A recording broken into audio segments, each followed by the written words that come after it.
No ei, tere taas, Pikete ise järele episood number 395 teie ees.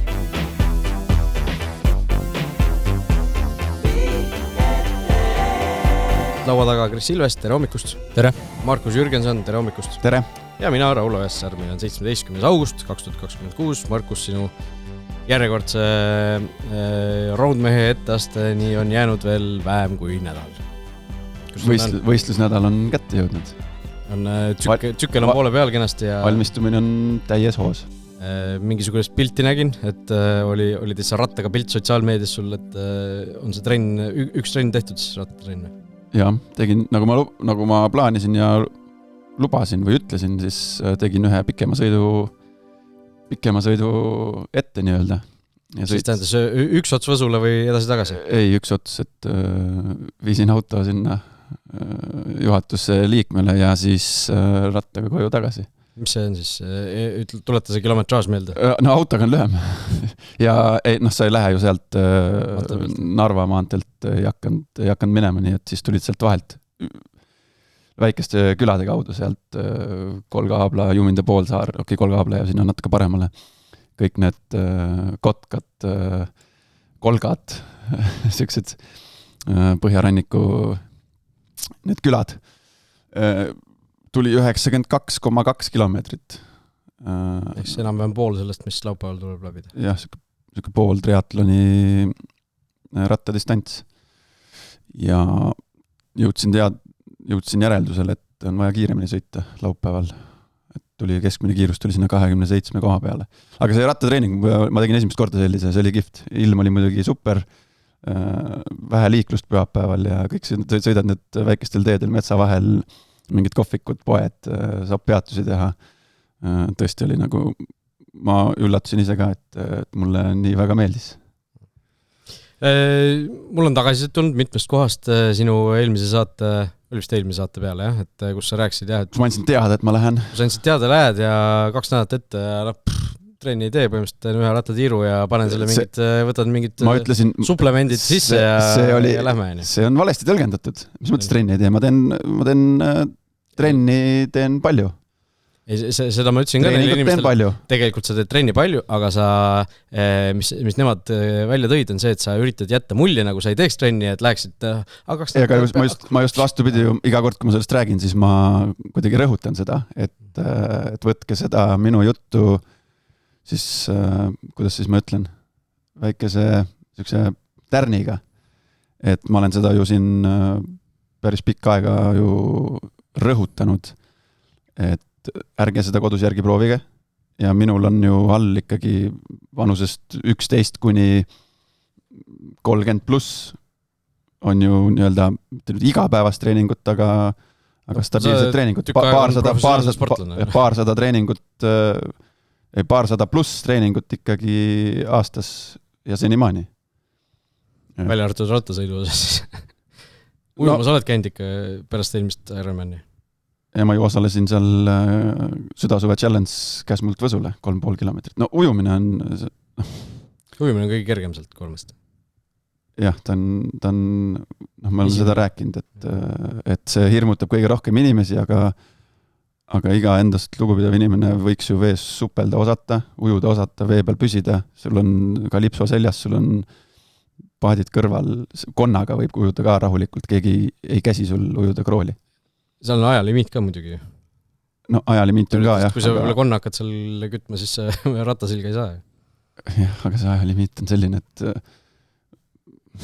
no jah, ma ei oska nagu seisukohta võtta, aga ujuda ju oskab üldjuhul inimene, rattaga sõita oskab inimene ja ega seal Ironmanil sa võid sõita ka 25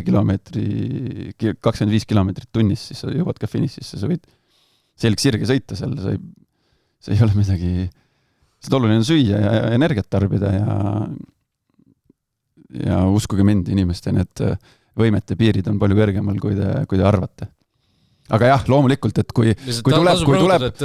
Et kui seda kuulab nüüd, ma ei tea, noor inimene, kes ei ole trenni teinud, siis selle 2 nädalase ravikuuri või selle pealt triatloni tegema ei lähe nagu. Ma ei lähe. Jah, see on nagu võib-olla mitte ohtlik, aga see on liialt keeruline, et aga jah, näiteks ma tean ühte konkreetset inimest tean kindlasti, kes eelmise aasta selle sama aja juttude põhjal alustaski triatloni treeningutega ja alustas siis circa aasta aega tagasi. Ja tänaseks on jõudnud naisterahvas. Ja läkski triatloni trenni, sõidab, jookseb, ujub. Ja Otepää triatlonil ma tean, ta tegi suhteliselt sama aja, mis minul eelmine aasta oli, nii et peab vaeva nägema, peab aega leidma ja loomulikult trenni tegema, et see on nagu, ma teen trenni selles mõttes, et ma teen kõvasti trenni. Ma ütlen, et 200 pluss treeningut ikkagi aastas ja kilometraaž tuleb päris korralik. Et laupäeval, mis kell start oli seekord? 7, minu arust oli ma täpselt nüüd pead aga 7:30–8 Raku järv ja siis hakkame sealt minema. Eelmine aasta start oli natuke hiljem, nii et ütleme see finiš, sul oli ikkagi sügavas pimeduses. Ja eelmine aasta seekord päikseloojang on see... Aga vist nippa-nappa ei jõua päikseloojanguks, on selline tunne.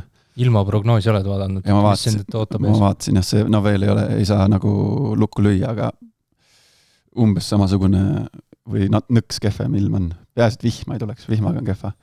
Ütleme, nõks kehvem, eks siis natuke alla 20 kraadi. No näitab praegu jah, 19, 20 ja näitab päeva peale vihma ka, mis on nagu ohtlik, sellepärast, et see nende ratastega on seal, kui nii see maantee peal on need teekatte märgistus, see valge osa, see läheb nagu kiilakaks jääks, et kui seal vale nurga all rattaga peale, et siis on võistlus läbi. Võt nii... Mul oleks, nüüd kui ma seda trenni tegin, kus juures mul just kõnnetus. Seal kõik need alguses olid need väiksed külad, väiksed teed mõnus sõita, aga siis Jõelähtme juures... Pissijäda on käigu pealt. Ei, Jõelähtme juures oli läksin valesti. Läksin kiirde äärde, siis tahtsin tagasi pöörata. Ja kuidagi sattusin mingi kruusa peale. Ja siis võttis kinni ja mul oli madal käik sees, siis ei jõudnud neid klambreid lahti teha.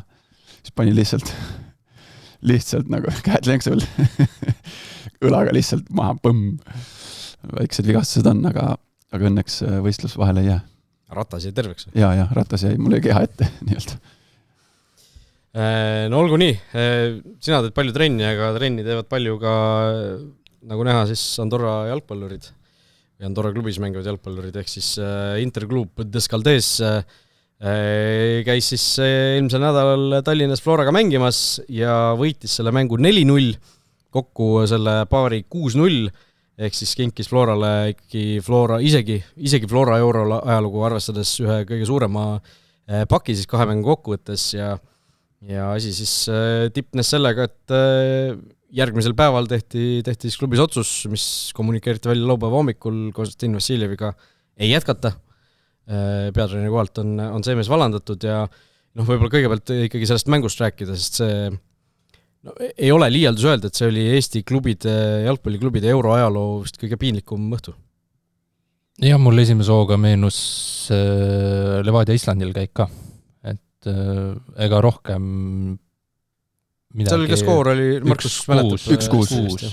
Ja seal ei olnud ju 2 mängu kokkuvõttes, vaid see oli see eel-ring, kus 1 mäng otsustas ainult. Aga esimese hooga ei meenu midagi sarnast ei siit lähiajalust ega tegelikult natukene ka tuhnides kaugemast. Minul esimene asi, mis mul pähe tuli, oli tegelikult väga sarnase nii-öelda lõpplahendusega asi, ehk siis, või tagajärjega asi, ehk siis Flora kaotus Gibraltaril. Ka järgmine päev vallandati pead. Järgmine päev, ma mäletan ise, kus juba nad ei olnud veel lennujaamas tagasi jõudnud, kui oli juba teada väljas. Tähendab, nagu nad ei olnud lendu alustanud. Ei, see oli poole peal. Lennujaamas tehti meil koosolek. Ma rääkisin Norbert Urdaga siis, kui nad istusid lennujaamas, ootsid mingit... Jah, meil oli kuskil vahemaandumine ja siis seal... Sealt mõlema kaotuse juures osaline olnud. Jah, et siis see oli kuskil lennujaamas ja siis võeti meeskond korra kokku ja siis oli veel paar lendu ees. See oli nagu omamoodi tulek.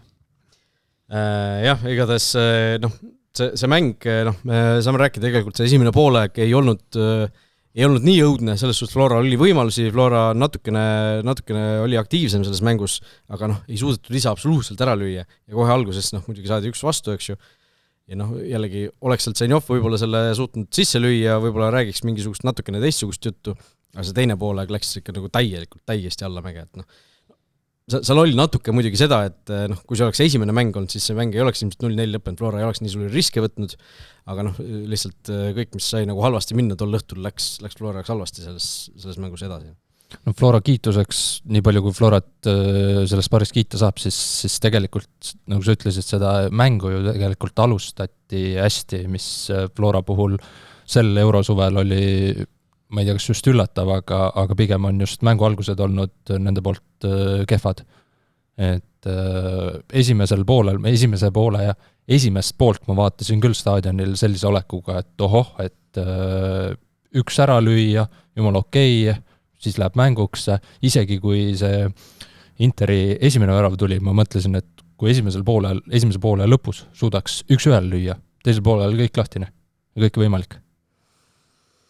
Jah, selline tunne oli, me ütleme, isegi Jolinder mittegi seda mängu kommenteerisime kogu aeg nagu lõime neid stsenaariume, et mis nüüd tuleks teha, et Flora siia tagasi tuleks, eks ju, ja siis kuidagi see 2-0 ikkagi võttis selle õhulasi sealt õhupalli seest ikka päris välja, eks ju. No see teise poole algus oli kohutav. Kolobov vist tegi 5 minuti jooksul mingi 3 täiesti arusaamatut eksimust ja kuidagi see enesekindlus kadus pärast seda tervel võistkonnal ära. Ja no ütleme see, noh, ikkagi tagasi tulles ka selle juurde, et noh, kui see ikka selle Islandi välja, see ei olnud Islandi meister, see oli Andorra meister, Andorra, kes pole mitte kunagi saanud eurosarjas põhiturniirile, eks ju, noh, me võime siin rääkida seda, et seal ei olnud Andorra jalgpallurid, aga noh, see on Andorra meistriliiga klubi, mis pole ise mitte kunagi kuskile jõudnud, ükski Andorra klubi pole kuskile jõudnud ja meie meister saab sealt nagu 0-6 sahmaka, et noh, sellest nagu õudsemaks asi väga palju minna ei saa. Nõus, aga ma vaatasin seda mängu ja nüüd natuke mõned päevad seedinud seda asja, siis no nad saavad palka selle asja eest. Need mängijad on professionaalsed mängijad, ma ei tea, kas nad on päris täpselt, kas need noormängijad on päris täpselt aru saanud, mida see Flora tähendab, noh, mitte maailma mõistes loomulikult, Eesti mõistes, Eesti jalgpallis, Eesti jalgpalli folklooris, mis asi on Flora, mis asi on Flora särk, mis asi on Flora see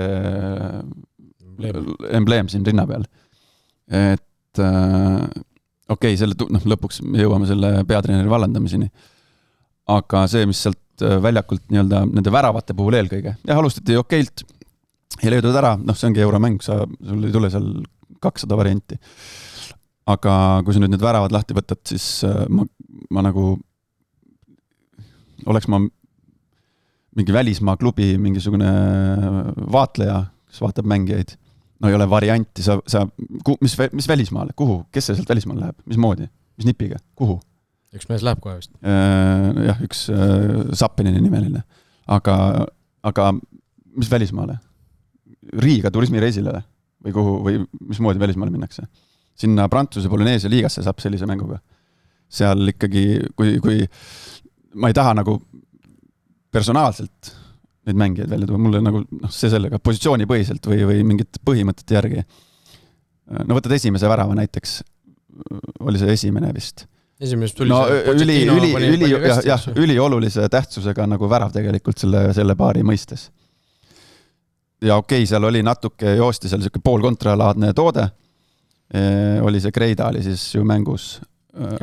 Kreida jõudis sinna kaitseline ette number 6 peale, vasak äär Floral jooksis mingil hetkel õigesti jooksis keskele sinna toetusesse, kuna seal oli see ohtlik mängija. Nii, ja sellel hetkel on positsioonid vahetunud, saad aru? Sa jooksed sinna number 6 positsioonil, sa täidad selle teise positsiooni ära, sellel hetkel sa jätadki selle enda ääremängijana äärepooliku jätadki tegelikult vabaks. See on äärekaitsest nüüd. Või see, kes paremalt tõusis. jah, äärekaitse, vastas äärekaitse. Vastas äärekaitse, Pochettino tõusis, sa jätadki ta vabaks, sellepärast, et sul oli kasti peal, sellel hetkel äärepoolik talitas väga õigesti. Üks kaitseliini ees olev mängija oli puudu, ta jooksis selle ohtlikuma koha kinni. Nii, ja sellel hetkel peab ju mängija teadma, et nüüd ma mängin number 6, ma pean teadma ülesandid, ma pean teadma, mis ta teeb nüüd, mis ma pean nüüd tegema. Ja selle asemel oli ta oma äärest ära jooksnud õigesse kohta, tuli ääre peale sööt, siis ta hakkas sealt keskelt ära liikuma. Siis ei jõua sinna äärde ja siis on number 6 positsioon täitmata. Ja siis jäädki kellegi maale. Siis tuli see tsenderdus ja kes värava lõi, loomulikult see, kelle peale see vasak äär alguses jooksis. Seal äärekaitses mängib äärepoolik ühe värava puhul seal hakkas rünnak tulema, jääb seisma keskjoonel. Ei lähe ei vastu, ei lange. Sama hästi võiks ju Ain Tammus seal seista paremas kaitses. Seal tasemel ei saa niimoodi, sa ei saa lihtsalt seista, sa pead mingi otsuse vastu võtma. 3. või 4. värav. Paremas ääres on palli kaotus. See teises äärest, kui ma nüüd pausile selle kaadri, see, kes värava lööb, on mingi Flora mängijast, ma ei tea, 10-15 meetrit tagapoole. Kas see oli see, kui Kuraksin jooks tagasi? Kellel jalad oli nagu pakud all. See oli vist viimane, siis tal oli füüsiliselt oli läbi. See äkki oli 3. siis. Ja siis vasaku ääre pealt siis vend jooksis sealt ja kui niimoodi kaitsesse tagasi joostakse, see ei ole asi, mida trennis õpetatakse, see ei ole asi, mida Konstantin Vassiljev peab meestele nagu meelde tuletama pingi pealt või mänguvälisel koosolekul. See on nagu päriselt see kirg, tahtmine, soov kuhugi jõuda, midagi saavutada, midagi kaitsta ja sellest vaatest oli see nagu katastroofiline ja sellega võib minna, ma ütlesin, sellise mänguga saab Prantsuse Polüneesia liigasse. Ma ütlen, see teine poolaeg läks nagu väga inetuks, siis kui seis oli juba lootusetu, siis Flora mängijad selgelt lasid nagu selle masti maha või lõpetasid nagu teine värav tappis ära selle. Täieliku nagu 100% pingutamise lõpetasid ära, eks ju, tundus niimoodi vähemalt küll. Aga ütleme, kui me räägime nüüd Vassiljevi, ma ei tea, vastutusest või Vassiljevi osast seal, siis mulle tundub, et seal ikkagi ka need algkoosseisu valikud minul küll, kulm tõus, kui ma vaatasin, et Allik on nagu seal number 10 peal, siis nagu põhikoosseisus, Valdmets on pingil. Valdmetsal räägiti mingisugune väike mure oli, samas hiljem oli kuulda, et ta vist tegelikult oleks saanud mängida küll, ja pühapäeval ta ju mängis, oli põhikoosseisus, mängis mingi 75 minutit umbes, eks ju. Et nagu see, et Valdmetsa üldse mitte kasutada, seal tundus nagu kummaline otsus ja lihtsalt kuidagi see kaitseliin ka ei suudetud nagu sellist kindlust teida. Me võime rääkida sellest ju, et seal ei olnud nagu sellist ühte, ma ei tea, Erko-Jone tõugemasti meest või sellist nagu kaitseliini selget liidrit, eks ju, mis eelmine aasta oli selgelt. Sel aastal nagu keegi ei ole sealt esile tõusnud, aga jällegi need äärekaitsekohad ka, Tovstik oli siin ju tükk aega väljas, Kuraksin äärekaitses on, Kuraksin äärekaitses, eks ju, et seal ilmselt temast nagu mingisugust Tani Alvesi või Marcelot lõpuks ei saa, on ju. Aga seal lihtsalt, ma saan aru, et klubi ikkagi heitis ette neid koosseisu valikuid ja taktika valikuid ka, et seal sellise vana kaadriga mindi mängima ja tegelikult, kui me mäletame, Floral oli ju siin, ütleme, hiliskevadel oli ju päris hea periood, kus nad tulid said asjad käima, tulid mängu tagasi, mida nad tegid siis hästi, oli see, et nad mängisid päris noore koosseisuga, mis jaksas ülevalt teha ikkagi suhteliselt agressiivset survet, mida nüüd euromängudes pigem ju üldse ei olnud, et need valikud ka nagu taktikaliselt ja koosseisuliselt olid need, mis ilmselt siis Kostjal lõpuks selle ameti maksid. Jaa, aga võib teha Kostjale etteheiteid, aga võib vaadata ju ka teise nurga alt, et arvestades seda, et milline komplekteeritus tal sel hooajal oli. Eelmisel hooajal üllatuslikult tuldi ju meistriks, aga sel hooajal, kui sa tead, et sa alustad euroaega meistrite liigast ja su võistkond ei ole tugevamaks läinud, pigem nõrgemaks, siis ju on keeruline tulemus saavutada ka. On keeruline tulemus saavutada, aga see jällegi, me tuleme tagasi selle, et me saime Andorra meistrilt 0-6. Et see seal on nagu vaks vahet sees, et kas sa, ütleme, annad lahingu ja kaotad, ma ei tea, jällegi Islandi meistrile midagi sellist, või siis sa saad Andorra meistrilt 0-6, et selle neljapäevase mängu põhjal nagu tundus täielik ime, et kuidas Flora sealt selle TNS-i vastu üldse edasi pigista sellest. No eks see 0-6 oli nagu lõpuks see nagu nii-öelda see lüliti. Natuke nagu suuremaks puhutud see kaotus, eks ju. See 0-6 oli see nagu lõppakord selle, ütleme, peatreeneri vabastamise kohta. No oleks see 0-4 või 0-3 jäänud, siis ma arvan, et tunded ei oleks nüüd väga palju erinevad. Seal juba pool aastat tagasi oli kuulda sealt Flora kontori poole pealt, et seal nagu see, millega klubi vist ka rahul ei olnud, no kevadel. Ma pead ei anna või midagi, aga et seal noormängijate arendamise osas oli natukene nõrgaks jäi see osakond seal. Kevadel enne seda hiliskevast, mis sa mainisid, enne seda hea toogu. Ma arvan, et Vassiljev oli mängu kaugusel vallandamisest nagu seal kevadel. No, üks halb tulemus veel, ma arvan, et ta siis nagu päästis endal tegelikult siis kui ta selle noore koostas mängu, kus tuli Valdmetsad ja asjad kui seal olid Antonovid ja asjad, Antonov oli keskväljal ju põhimees hooaja alguses, eks ju, mis oli näha, et Valdmets tuli ja võttis selle koha nagu niimoodi endale, on ju. Et seal olid juba siis nende valikutega ei olnud ilmselt taustal rahul ja poolast tagasi oli hooaja alguses. Seal oli jutt, et mingi mees oli juba välja valitud. Mina kuulsin vähemalt. No ilmselt oli ka, on ju, et seal oli ikkagi väga lähedal see asi, mulle tundus küll. Ja nüüd lihtsalt ei olnud nagu põhjust ilmselt seda agooniat Flora vaatest pikendada, et kui nad ei olnud rahul sellega, mis nagu väljakul toimub või nende valikute osas. See eelmise aasta meistritiitel jääb koostjale selgelt aktiva poolele, aga isegi selle eelmise aasta jooksul oli nagu kuulda aeg-ajalt, et miks me nii mängime, et võiks ju anda hoopis parema võimaluse nendele noortele silma paista, võiks kasutada nagu neid tugevusi natuke paremini ära, et see selles suhtes ei olnud nagu suur üllatus, et niimoodi läks lõpuks, aga ikkagi, kui see laupäeva hommikul see teada tuli, siis korra oli siuke ma saan aru, isegi paljudele mängijatele, fännidele see ikkagi tuli selles suhtes nagu halva üllatusena, et niimoodi asjad läksid. No ega see ei ole kunagi olenemata olukorrast. Okei, on väikseid erandeid, aga see ei ole nagu jalgpallurile ka meeldiv hetk või see moment või periood, kui ma olen nii mõnegi peatreeneri vallandamise, lahkumise üle elanud ja hoolimata olukorrast, see on nagu selline kuidagi inimlik pool lööb seal ikkagi jalgpallurides välja ja sul ikkagi sinu nii-öelda meeskonna pereliige nagu lahkub riietusruumist, lehvitab viimast korda, surub kätt viimast korda, kallistab viimast korda, et see on nagu, need on emotsionaalselt väga-väga keerulised momendid ka, et eks kindlasti see mõjub nagu mängijatele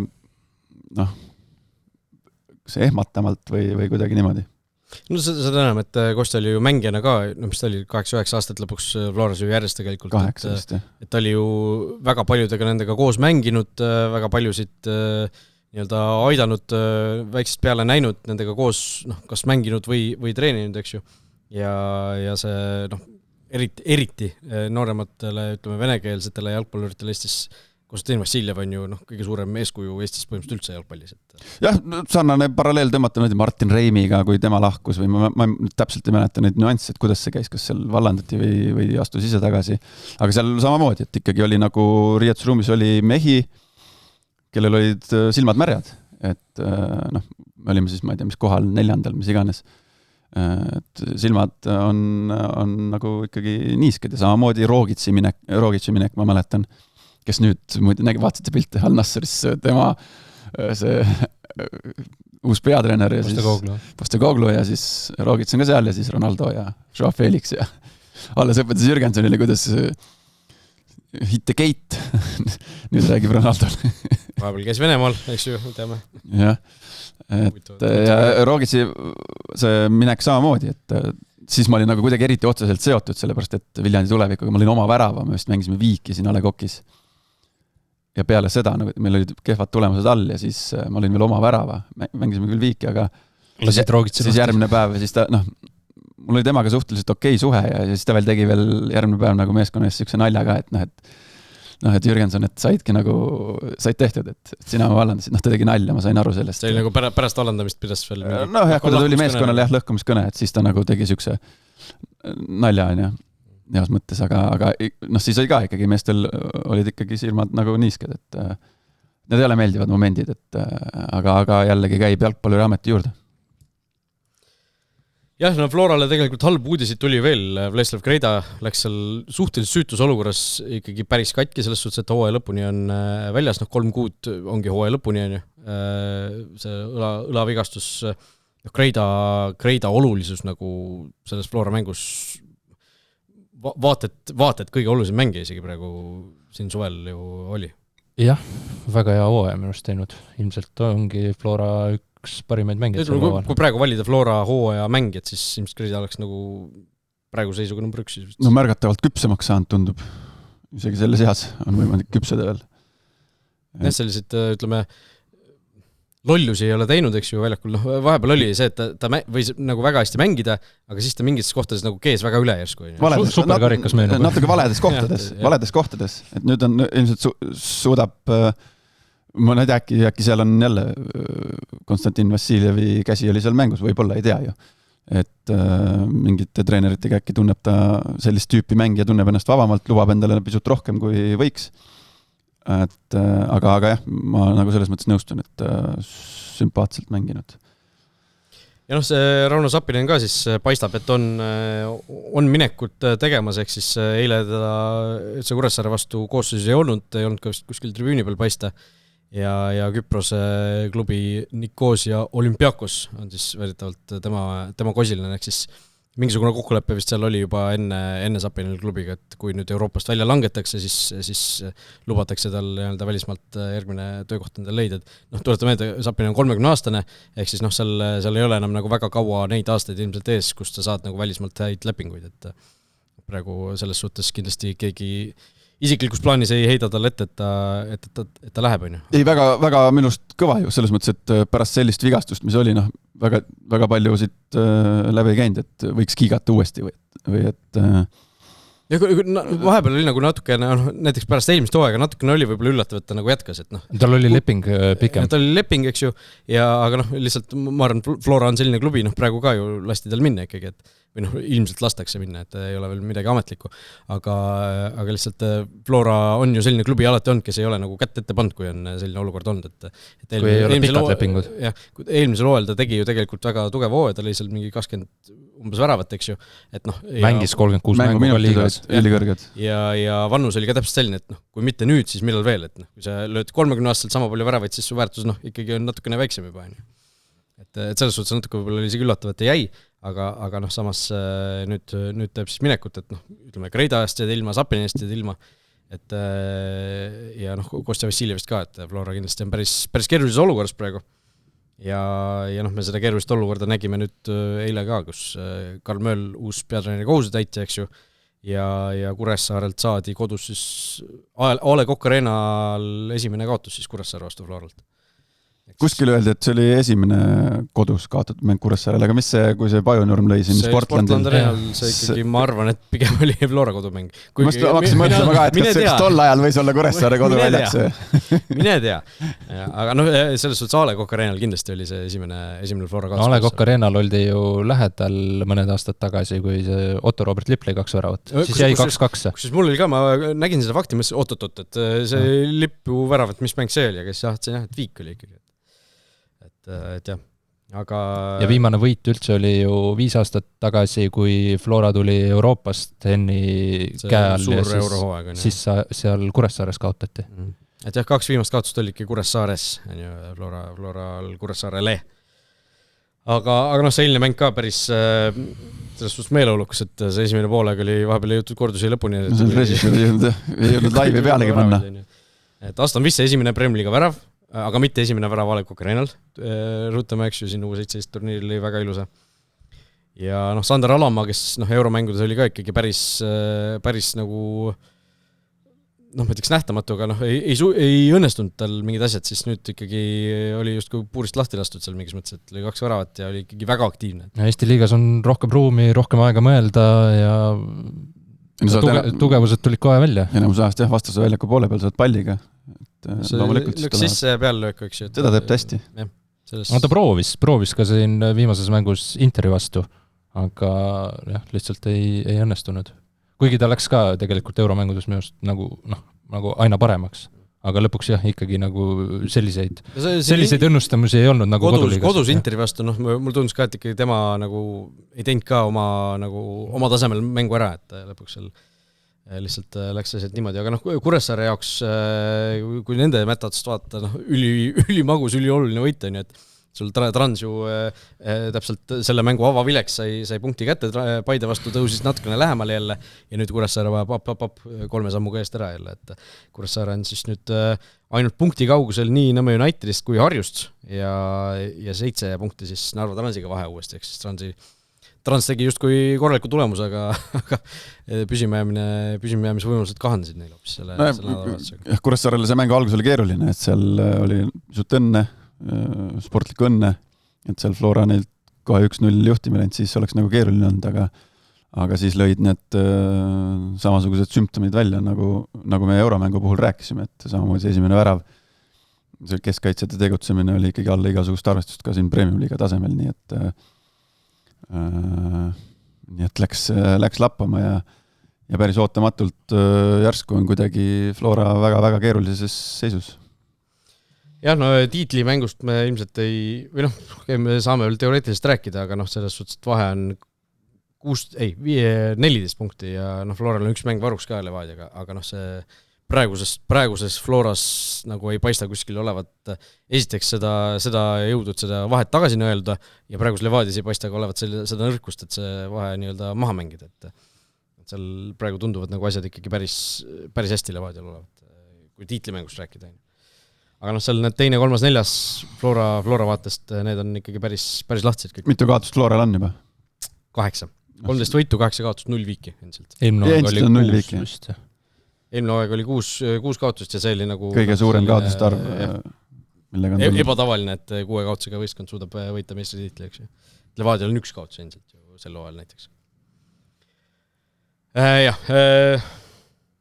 Ja Mööl ütles siis peale mängu, et temal pole ambitsiooni vist peatreener olla. Flora, ma sain ka Flora jutust nagu arva, et seal ikkagi uue peatreeneri osas nagu asjad töö käib, et tuua keegi uus sinna. Ilmselt töö hakkas varem pihta, et seal on nüüd lõppviimistlus. Ilmselt neil on mingisugused kandidaat olemas. Et põnev muidugi näha, kes see võiks olla. Ma arvan, et võiks olla, ikka mingi intervalli tagant need välismaised treenerid on Floras käinud ja ma arvan, et on käes aeg, kus natukene sellist välismaist verd oleks võib-olla vaja nendele noortele, et võib-olla üles äratada. Toomas Äberli tagasi? Mis Toomas Äberli?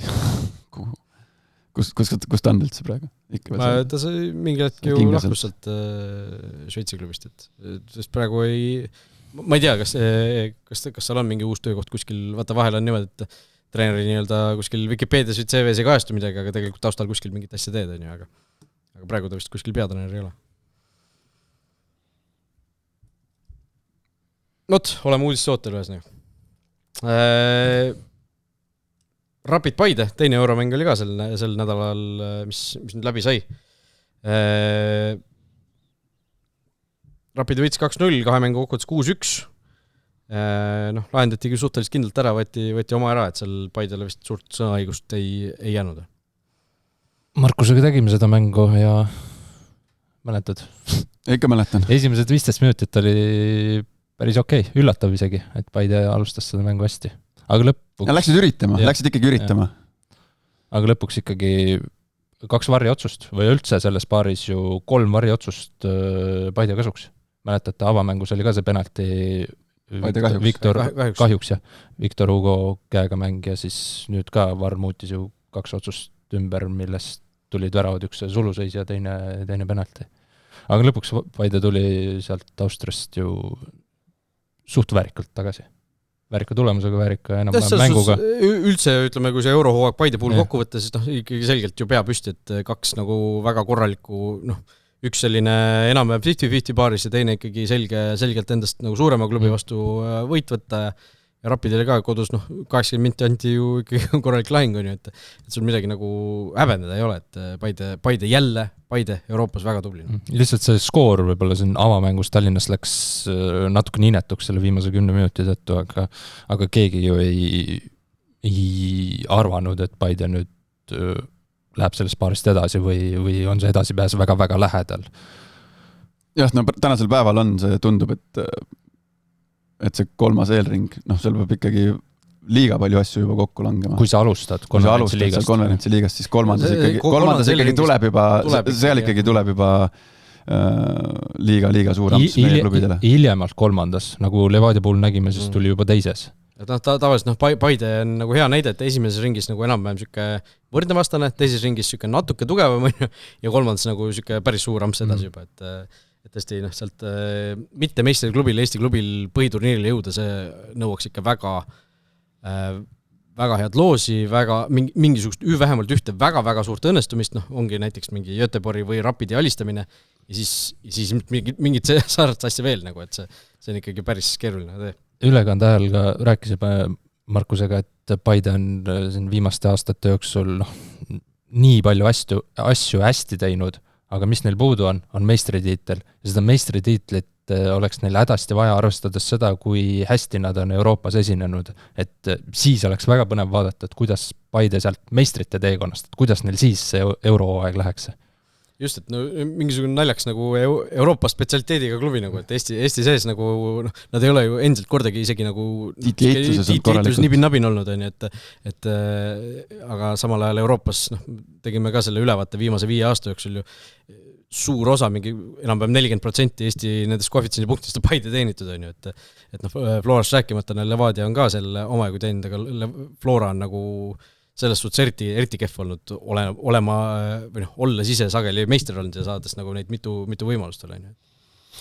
Jah, aga ei tea, mis see Paide edasi teeb, sellepärast, et need investeeringud on ju suured, mida tehakse, on vaja tulupoolt, on vaja mängijate müüki ja kas nüüd natukene sellelt kursilt minnakse kõrvale just selle vaatega, et tiitel endale saada siin lähimate aastate jooksul, see on ju välja öeldud, et tahetakse, kuidas nad sõnastavad seda ise, et soovivad olla tiitli konkurentsis.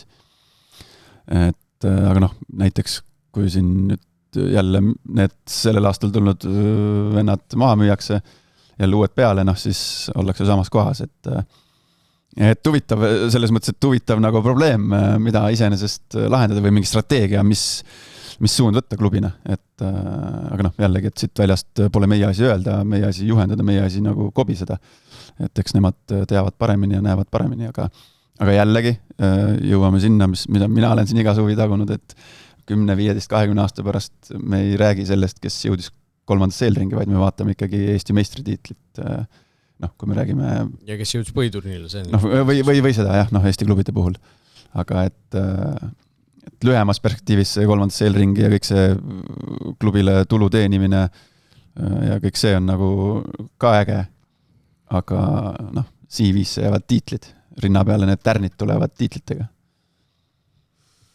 Just, aga Paide jällegi, kui Flora kaotas Euroopast naastes või euromängudelt naastes, siis Paide viigistes, ehk siis Paide Narva mängust on jutt ja nemad siis jäid seal Narvas väga varakult juba kaotusseisu, 4. minutil Transi suvine täiendus Bertortsi skooris ja see Paide esimene pooleaeg oli ikkagi selline, et hoia peast kinni. Väga ligadi.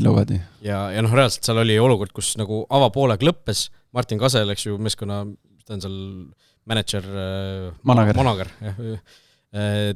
Tal vahetus lipikud käes, numbrid olid peale kirjutatud, andis umbes 4. kohtuniku rajalt, need taas tulete, et need vahetused me teeme kohe ära, et ja seal oli palju vahetusi või? See oli kolm vahetust oli nagu juba enne avapoole lõppu oli, nagu seal ei olnud isegi vaja seda 15 minti mõelda ja arutada, vaid seal oli teada, et need vahetused me teeme ära ja lihtsalt võib-olla nimetame ära, kes välja võeti. Lillander võeti ära, siis väikse üllatusena mängu alustanud Smirnov ja jällegi vasakul äärel mänginud Cabral, kel kollane kaart oli all ka, aga temaga ikkagi Kink on päris kõvasti siin maadanud selle ütleme Kink ja Vassiljev ka natuke selle senise aasta jooksul.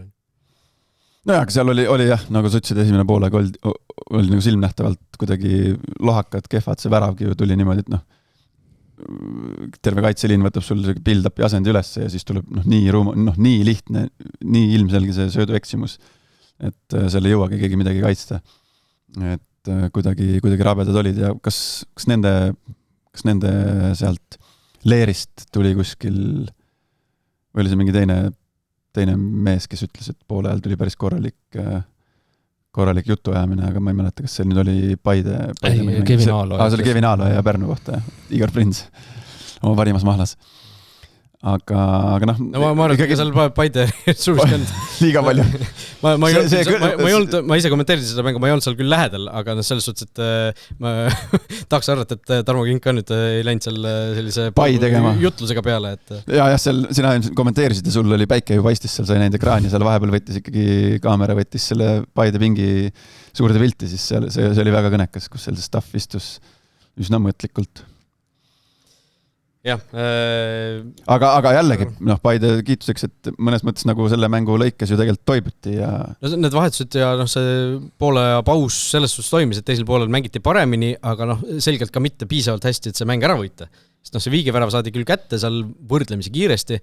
Siin täna hommikul just vaatasin, Transi peatreener oli teinud sotsiaalmeediasse sellise avalduse, official statement, ehk tema väitis, oli teinud seal kuvatõmmise videost, et see Paide värav sündis suure seisust tegelikult. Kuvatõmmis on tehtud nurga alt. Vaatasime ka seda nurga alt tehtud ja see nagu ei ole siuke, seal ei olnud ikkagi nagu sellist raudkindlat tõestust, et see suluseis nagu oli seal päriselt. Viib kurssi ennast Eesti varri eripäradega. Piiripealne olukord Eestis jooni ei tõmmata, eks ju, ja kui see enam-vähem on ühel joonel, siis ja kohtunikud niimoodi, abikohtunikud niimoodi näitab, siis seda ümber ei vaadata, eks ju. Et see lihtsalt olukord oli selline, et Parano pikendas väravette tagasi ja sellise Pedro Andrade, kes lõi sealt sisse, eks ju. Sealt kaadrist on näha, Pedro Andradel on umbes jalalaba jagu on üle selle viiekasti joone ja Paranovi puude tuleb enam-vähem see pall joone pealt kuskil. Enam-vähem joone kohale, aga me ei tea täpselt see nurgalt tehtud pall nõhus, et kus see täpselt on. Et kui seal oli suluseis, siis võib-olla tõesti 10-15 sentimeetri jagu või maksimaalselt, ma ei tea, 20 sentimeetrit, et mitte nagu rohkem, et see ei olnud mingisugune selline väga selge, ilmselge eksimus kohtunike poolt, mis kuidagi märkamata ei olnud võimalik lihtsalt vastupidist tõestada ja kui äärekohtunik oleks selles olukorras suluseisu võtnud, siis sama lugu, ei oleks saanud vastupidist tõestada, oleks jäänud see igal juhul, mis otsuse äärekohtunik selles olukorras oleks teinud, oleks jõusse jäänud. Jah, see piiripealne suluseis, mida Paide enda mehed siin ju jubedalt on nagu mõnitanud seda väljendit, just kui selles olukorras töötas nende kasuks siis lõpuks. Aga viigivärav nad kätte said sealt kindlasti pärast mängu ka Narva mehed olid nagu tunduvalt rohkem rahul selle viigipunktiga kui Paide leer, eks ju. Sa hakkasid kartma ka mängu lõpus või? Mina? Jah, pärast lõpuvilet. Keda? Mida? Kui sa Tarmo Kink intervjueerisid. Ei, Kink vist ei tahtnud väga sinna Intekale tulla, tuli niimoodi välja lõpuks. Mida küsimus edasi, seda pulss tõusis seda rohkem järjest, mulle tundus. Minul või temal? Sinul. Need vastused natuke ehmatasid või kuidagi? Ei, ta oli ikkagi suhteliselt torssis selle, et ei tahtnud väga rääkida. Aga eks see on arusaadav, kui tuleb nagu tulemus, millega rahul ei ole, siis ega tuju ei saagi ju hea olla.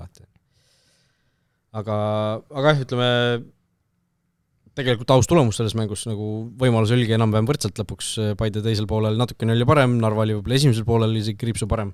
Narva mäng on märgatavalt paranenud. Aga tahtsin just öelda, et Narva nagu selle uue treeneri David Kampanja käe all ikkagi selgelt nagu renessants on toimunud, et see meeskond ei ole enam nagu see, kellest kõik üle sõitsid peale selle sama Paide ühe korra, kus see Kermas läin karistlöögi sisse lõi, et seal on ikkagi mängitakse ja sealjuures päris huvitavad koosseisu valikutega, et seal päris mitmed mehed, kes on ju siin olnud sellised raudkindlalt põhialustajad, Agaptšev oli pingil, Žuravljov alustas pingilt see mäng, eks ju, samal ajal Liiri oli põhis, Kondratsev oli põhis, Kondratsev oli kapteni paela teisel poolel enda käe peale, et sellised natukene ootamatud valikud, nagu kui seda Transi koosseisu nagu harjumus pärast. Selline esiväravaht oli koosseisust üldse väljas. Jah, Pareiko oli, seal toodi ju see uus Hispaania väravaht, kes oli siis pingil, esiti vähemalt, Saharovile siin midagi ette heita selles mängus ei saa, et võib-olla seni siis jääb sinna postide vahele, aga on seal omajagu uusi täiendusi ka toodud, see Visto Mavusi keskväljal mängis, eks ju, Bertotsi lõi värava, et Transil nagu asjad selgelt vaatavad ülespoole, aga kasu sellest ei ole. Kui võtad ühe, teised võtavad 3. Konkurendid ka võidavad, et võib-olla Kuressaare saab seal putku, aga seal on ju punt teisi võistkondi ka, kes võivad seal hakata selge ees vastu tulema, kui asjad niimoodi jätkuvad. Aga Transil jällegi on see kuidagi kogu aeg vaatad seda Transi graafikut, kogu aeg nagu jube keeruline seeriaga käimas, et järgmine mäng Levadiaga. Tugevatega. Jah, et neil tuleb nüüd päris mitu päris keerulist mängu järjest nüüd peale, et Levadia, siis tuleb Tammeka kodus ja Kuressaare võõrsil, aga siis jälle Flora Kalju, Flora Kalju Levadia, nii et seal paar mängu jälle vahepeal on Tammeka ja Kuressaare, kus nüüd Trans kindlasti tahab eriti punkte võtta, kuna seal on otsesemad või otsesed konkurendid. Aga nagu ütlesin, 7 punkti siis vahe hetkel Kuressaarega jälle kärgisenud. Ja mul on üks selline tore tööriist, kus näitab siis enam-vähem neid mingisuguse statistiliste mudelite järgi, mis need protsendid hetkel on, tõenäosusprotsendid, et ma ei tea, Levadia tõenäosusprotsent on 99,1, et nad võidavad tiitli näiteks. Ja Transil enne seda eilset mängu oli umbes 70% väljalangemine, siis 10. kohale jäämine, nüüd on 76, et see päris suure hüppe tegi nagu selle ühe nädalavahetusega. Ma arvan, väiksem on miski pärast mingi kõhutunne. Et nad, sina arvad, et nad pigem tõusevad? No, et 76% tõenäosus see ei ole, et nad välja langevad. Ma olen nõus. No, vahe on 7 punkti. See ei ole nagu naljaasi. No, vahe 7-8 punkti on 3 Kurega on 7 punkti või? Kurega on 7 punkti. Aga Nõmme United ja Harju on seal samas kohe. Kurega on 7, Harju ja Unitediga 8 ja Vaprusega siis 10 punkti, aga Vaprusel on üks mäng vähem peetud. No, Kure on küll 9. kohal, aga ma ei ole kindel, et nad on, arvestades, kuidas neil viimasel ajal läinud on, arvestades nende hoogu, siis ma arvan, sellest kolmikust United, Harju, Kure on kõige tõenäolisem, et 7. kohal või neist 3 kõige kõrgem lõpetab Kure.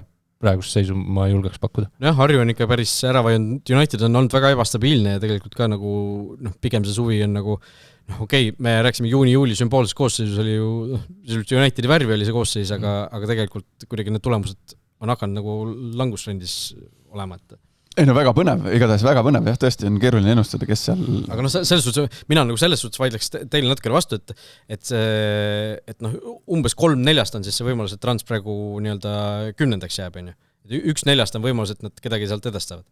Ma arvan, et see on enam-vähem okei ikkagi tõenäosus, arvestades seda, et meil on mängida on veel palju, see on 13 vooru, No kui ma vaatasin seda, kui ma käisin kommenteerimas seda Harju-Narva mängu, siis ma vaatasin seda Narvat, see oli mõned nädalad tagasi. Ma olin 100% veendunud, et see punt ei tule kuskile. Aga nüüd on ikkagi uus peatreener on teinud mingisugused vähe konkreetsemad lükked ja tundub, et see on nagu meeskonnale kuidagi sütitavalt mõjunud ja see mängupilt, just see, mis väljakult vastu peegeldab, see nagu annab usku sellele, et suudetakse ennast veel vinnata sinna püsimajäämise konkurentsi. Mulle tundub, et kampaania on kõige tähtsamal asjal pihta saanud, ta on suutnud mängijatele öelda või kinnitada, et oskate tegelikult jalgpalli mängida. Ja pärast seda on tulnud kõik need mänguplaani muutus ja nii edasi, et see esimene, see vaimne pool, see on kõige tähtsam, mis mingisugune klikk on mängijates ka ära käinud. Et enne selle hispaanlase tulekut tundus ikkagi ligade-logadi lootusetus oli see, mis sealt nagu välja kumas on ju, et tulemused näitsid ka seda, eks ju. Aga ütleme, kui rääksime siin nendest potentsiaalsetest võistkondadest, keda siis Trans tahab edestada sel hooajal, siis Nõmme United ka kindlasti üks nendest, kes siis Premier League'as sai 0-1 kaotuse kodus Tammekalt. Päris kole värav oli lõpuks, aga tartlastele väga, väga vajalik võit, Kangaslahti tabamus siis otsustas asja ära ja ilma Sakata United jäi väravata. Siis ka mida väga sageli pole sel hooajal juhtunud, kas oli 3. või 4. kord üldse, kui United sel hooajal mängus väravat ei löönud. Beglarashvili on ikkagi oluline mutter neil seal rünnaku mootoris. Aga tekkisid ka omad võimalused, kaitses oli natuke õnne ka, et seal paar 100%, see kauglöök, mis lagus sõrme otstega sinna latti vist tõrjus ja siis Koskori moment, kus teetis sisuliselt tühja löömata. aga noh, nii on, et ega seal ju tegelikult rünnakul Nõmme Unitedil see õunapuu variant tegi suht kõik õigesti, aga need on vaja ära lüüa sellistes mängudes, et need ongi need olulised hetked, et kui see oli kui keegi ütleb mulle, et 10-9 lööb ära, aga nüüd ühte ei löönud, siis see oli see tähtis moment, see oli see väga oluline mäng tegelikult, et seal ongi vaja just ära lüüa. Et aga endiselt, et senikaua kuni kaitses nagu ei saa asju lukku, siis on nagu üliraske võita saada. Või need tulevad mingi üübersuured pingutused. Nullimängu United pole endiselt teinud, me oleme siin augusti keskul. Üle aasta? Või kuna see Nõmme Kalju oli seal? See oli ju eelmise Premier League aasta mingi 4. voor. See oli tugevalt üle aasta. See oli täitsa aprillis või? Sportlandil oli mäng. Esimeses ringis. Varakult, jah. Aga Tammeka minu arust mängis hästi ja see oli suur üllatus, et see 0-0 nii kaua tegelikult püsis. Neil oli ikkagi, sa mainisid mõned võimalused, aga nad ikkagi surusid ja tekitasid võimalusi. Ja kui ma Harju välismaalaste puhul rääkisin, et huvitav, miks nad on, siis vaat seal Tammeka-suguses meeskonnas need välismaalased ju tegelikult paistavad silma. Eriti Lisboa keskväljal. Et seal ma saan aru, et need reaalselt annavad midagi juurde ja seal mõni noor mängija saab isegi selle Lisboa-suguselt mängilt midagi õppida, kuidas lüüa, mis hetkel lüüa, mis hetkel on võimalik jalga vahelt teha niimoodi, et see oleks mitte lihtsalt efektne, vaid et ka efektiivne. Ja kõik sellised asjad, et kiidaks neid Tartu välismaalasi.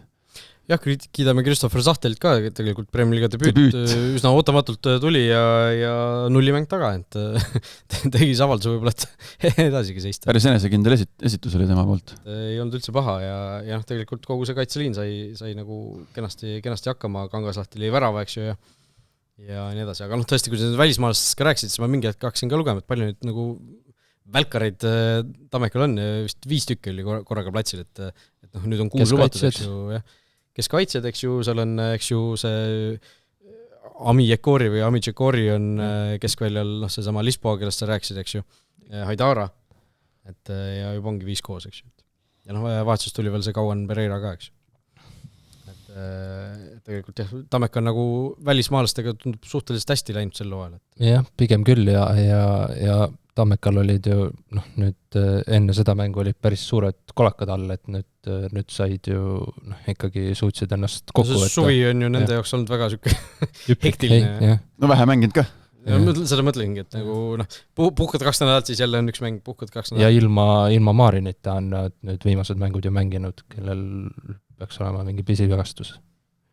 Kas enam juba on nii pisi, kui on juba mitu mängu vahel jätnud? Pisivigast, mis ei lähe ära. aga ütleme, ega seal ju rohkem välismaalasi hetkel ei olegi, nii et me rääksime, et see Osman Koroma tuli ka nüüd uus ründaja. See Ignatius läks ju Kreeka esiliigasse. Samasse liigasse, kus meil mängivad Mustmaad ja Jakolveid, eks ju, mängija, kes nagu Eesti liigas oli reamängija võib-olla isegi palju öeldata. Anonüümne. Ta oli ikkagi, ei olnud ju mingisugune eriline tegude mees. Koskor sai vigastada, nägite, seal põlve peale võeti, tundus, et ma ei teadnud, kas... Päris koledad pidi, on ju. Kas videokorduste kohal jällegi ei hakka siin mingit diagnoosi vanema, aga ma ei tea, kas see on külgside siis või on võimalik niimoodi ka see ACL katki teha. No kuuldavasti jah, nädala sees siin peaks täpsemalt selguma, et uuringud... Sest väljaspoolt vajus nagu talle peale see vajus niipidi, mis pidi põlve ei tohiks käia nagu. Et see ei näinud halb välja ja kui seal mingi tõsine vigastus on, siis ma ütlen see... Ei näinud halb välja, nägi halb välja. Jah, ei nägi halb välja. See pilt, mis tehti nüüd pärast seda Maksimkini vigastust, kus ühel pool oli Aland ja teisel pool oli Koskor, siis see nagu mingisugune... Premier League Jinxi ajalugu ilmselt tehakse seal, et kui kõik 3 nüüd tõesti tõsise vigastusega peaksid nüüd väljas olema. No ega tões jah, kiiret paranemist. Lõpuks ajas seal püsti, oma jala peal tuli küll vaevaliselt, aga eks saab näha.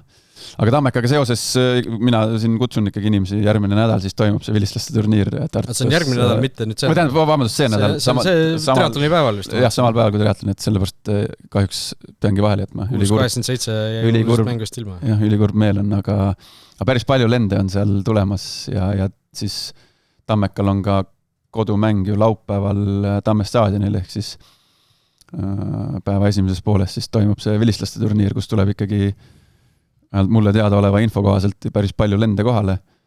See laupäeval on üldse see roosa jalgpallipäev, siis Tammestaalil on nii meeste kui naiste kodumäng, eks ju. Jah, hommikul on siis, või päeva esimeses pooles on siis vilistlaste turniir, siis on saab paari esindusmeeskonna, naiskonna mängu vaadata ja siis on õhtune kava.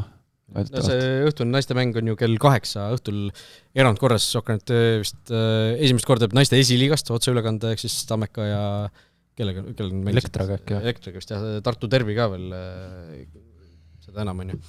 Ehk siis otseülekanne erandkorras ka sellest mängust meie eetris tuleb, nii et laupäeval roosa jalgpall toreda eesmärgi nimel ja hea tegevus ja kõik muu, et ja nagu sa ütlesid, vilistlasturniir, et seal asju toimub Tartus. Toimub, ja ma igaks juhuks siit ütlen vanadele meeskonnakaaslastele, et me oleme praeguse seisuga, Tammeka 87 on nagu tiitlikaitse.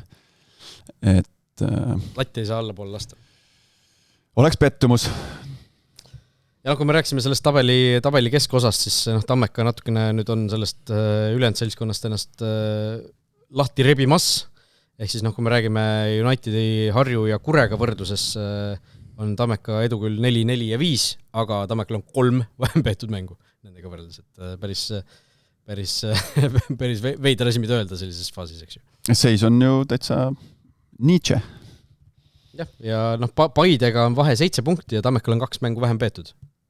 Võib-olla isegi niipidi vaadata. Okei, need mängud on ju 2 on vist Floraga ja 1 Levadiaga äkki või? Midagi sellist, et ega sealt, ütleme, see 6 punkti tabelisse kindlasti ei saa nagu automaatselt kirjutada, eks ju, aga kui niimoodi mõelda, siis ega nad isegi võib-olla esinelikule on vaata et lähemal kui sellele 9. No midagi nad ikkagi võiksid nendest mängudest ju saada. No praegu on Tammeka, miks mitte, või okei, vaatame, kui Koskor on väljast, kuidas nad suudavad nagu tema asendada selle eespool, sest see kindlasti on päris suur küsimus nüüd Karel Voolaidile ja tema tiimile. Täna läheb ülemineku hakkan kinni, siis toetame Premier Liigas. Ehk siis seal palju aega ei ole enam kedagi asemele tuua, kui on vajadust. Kalju Vaprus 3-1. Sellest mängust ei ole veel juttu teinud. Nõmme Kalju siis hetkel parimas hoos meeskond liigas 7 mängu kaotuseta ja kenasti 3 punkti kirjas. Tabelis korraliku õhuvahega teiseks juba tõustud, ehk siis Levadia lähimad jälitajad. Levadia 53, Kalju 44, Flora 39, Paide 36. Ehk siis Kalju ja Paide vahe on 8 punkti ja Kalju ja Levadia vahe on 9 punkti. Aga lihtsalt seal on see, et seal on ka erinev arv mänge mängitud, Kaljul on kõige rohkem mängitud seal esinelikust. No seal pandi päris korralik turm tuli, pandi kohe esimesest avaviljast peale. Esimene poolaeg oleks võinud vabalt mingi, ma arvan, ma ei liialda, kui ütlen, et 5-0 jääda.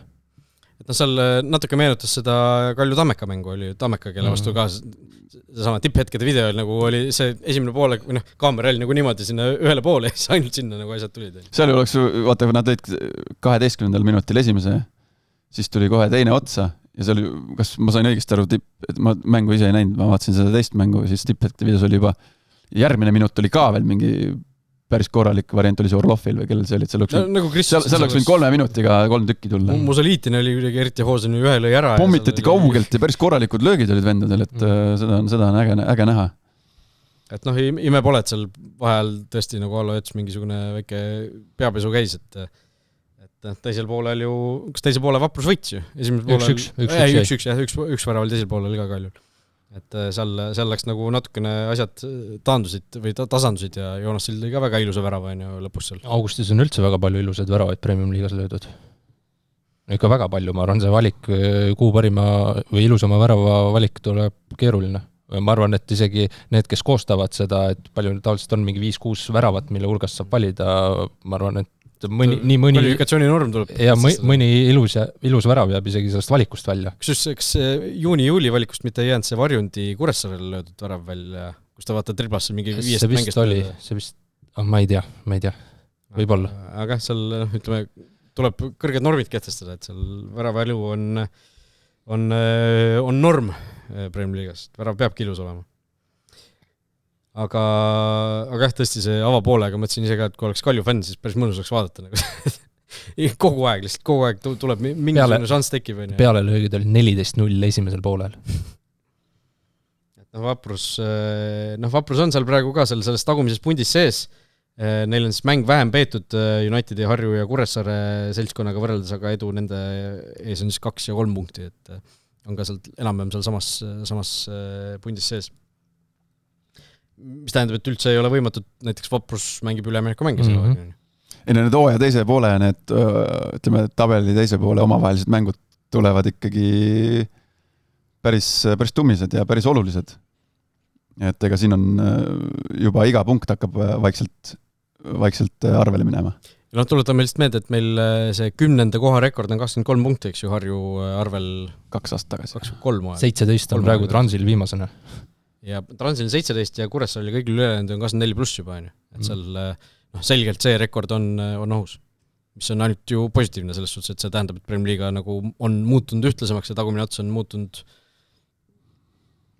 tugevamaks võib-olla, ilmselt on ikkagi tugevamaks muutunud, sest seal on ju profivõistkonnad kõik ja see tase on nagu ühtlasemaks läinud selle arvelt. Võetakse ka esimestelt rohkem punkte ja ka omavahel jagatakse päris palju seal, et ei ole sellist ühte-kahte selget punast ladernat.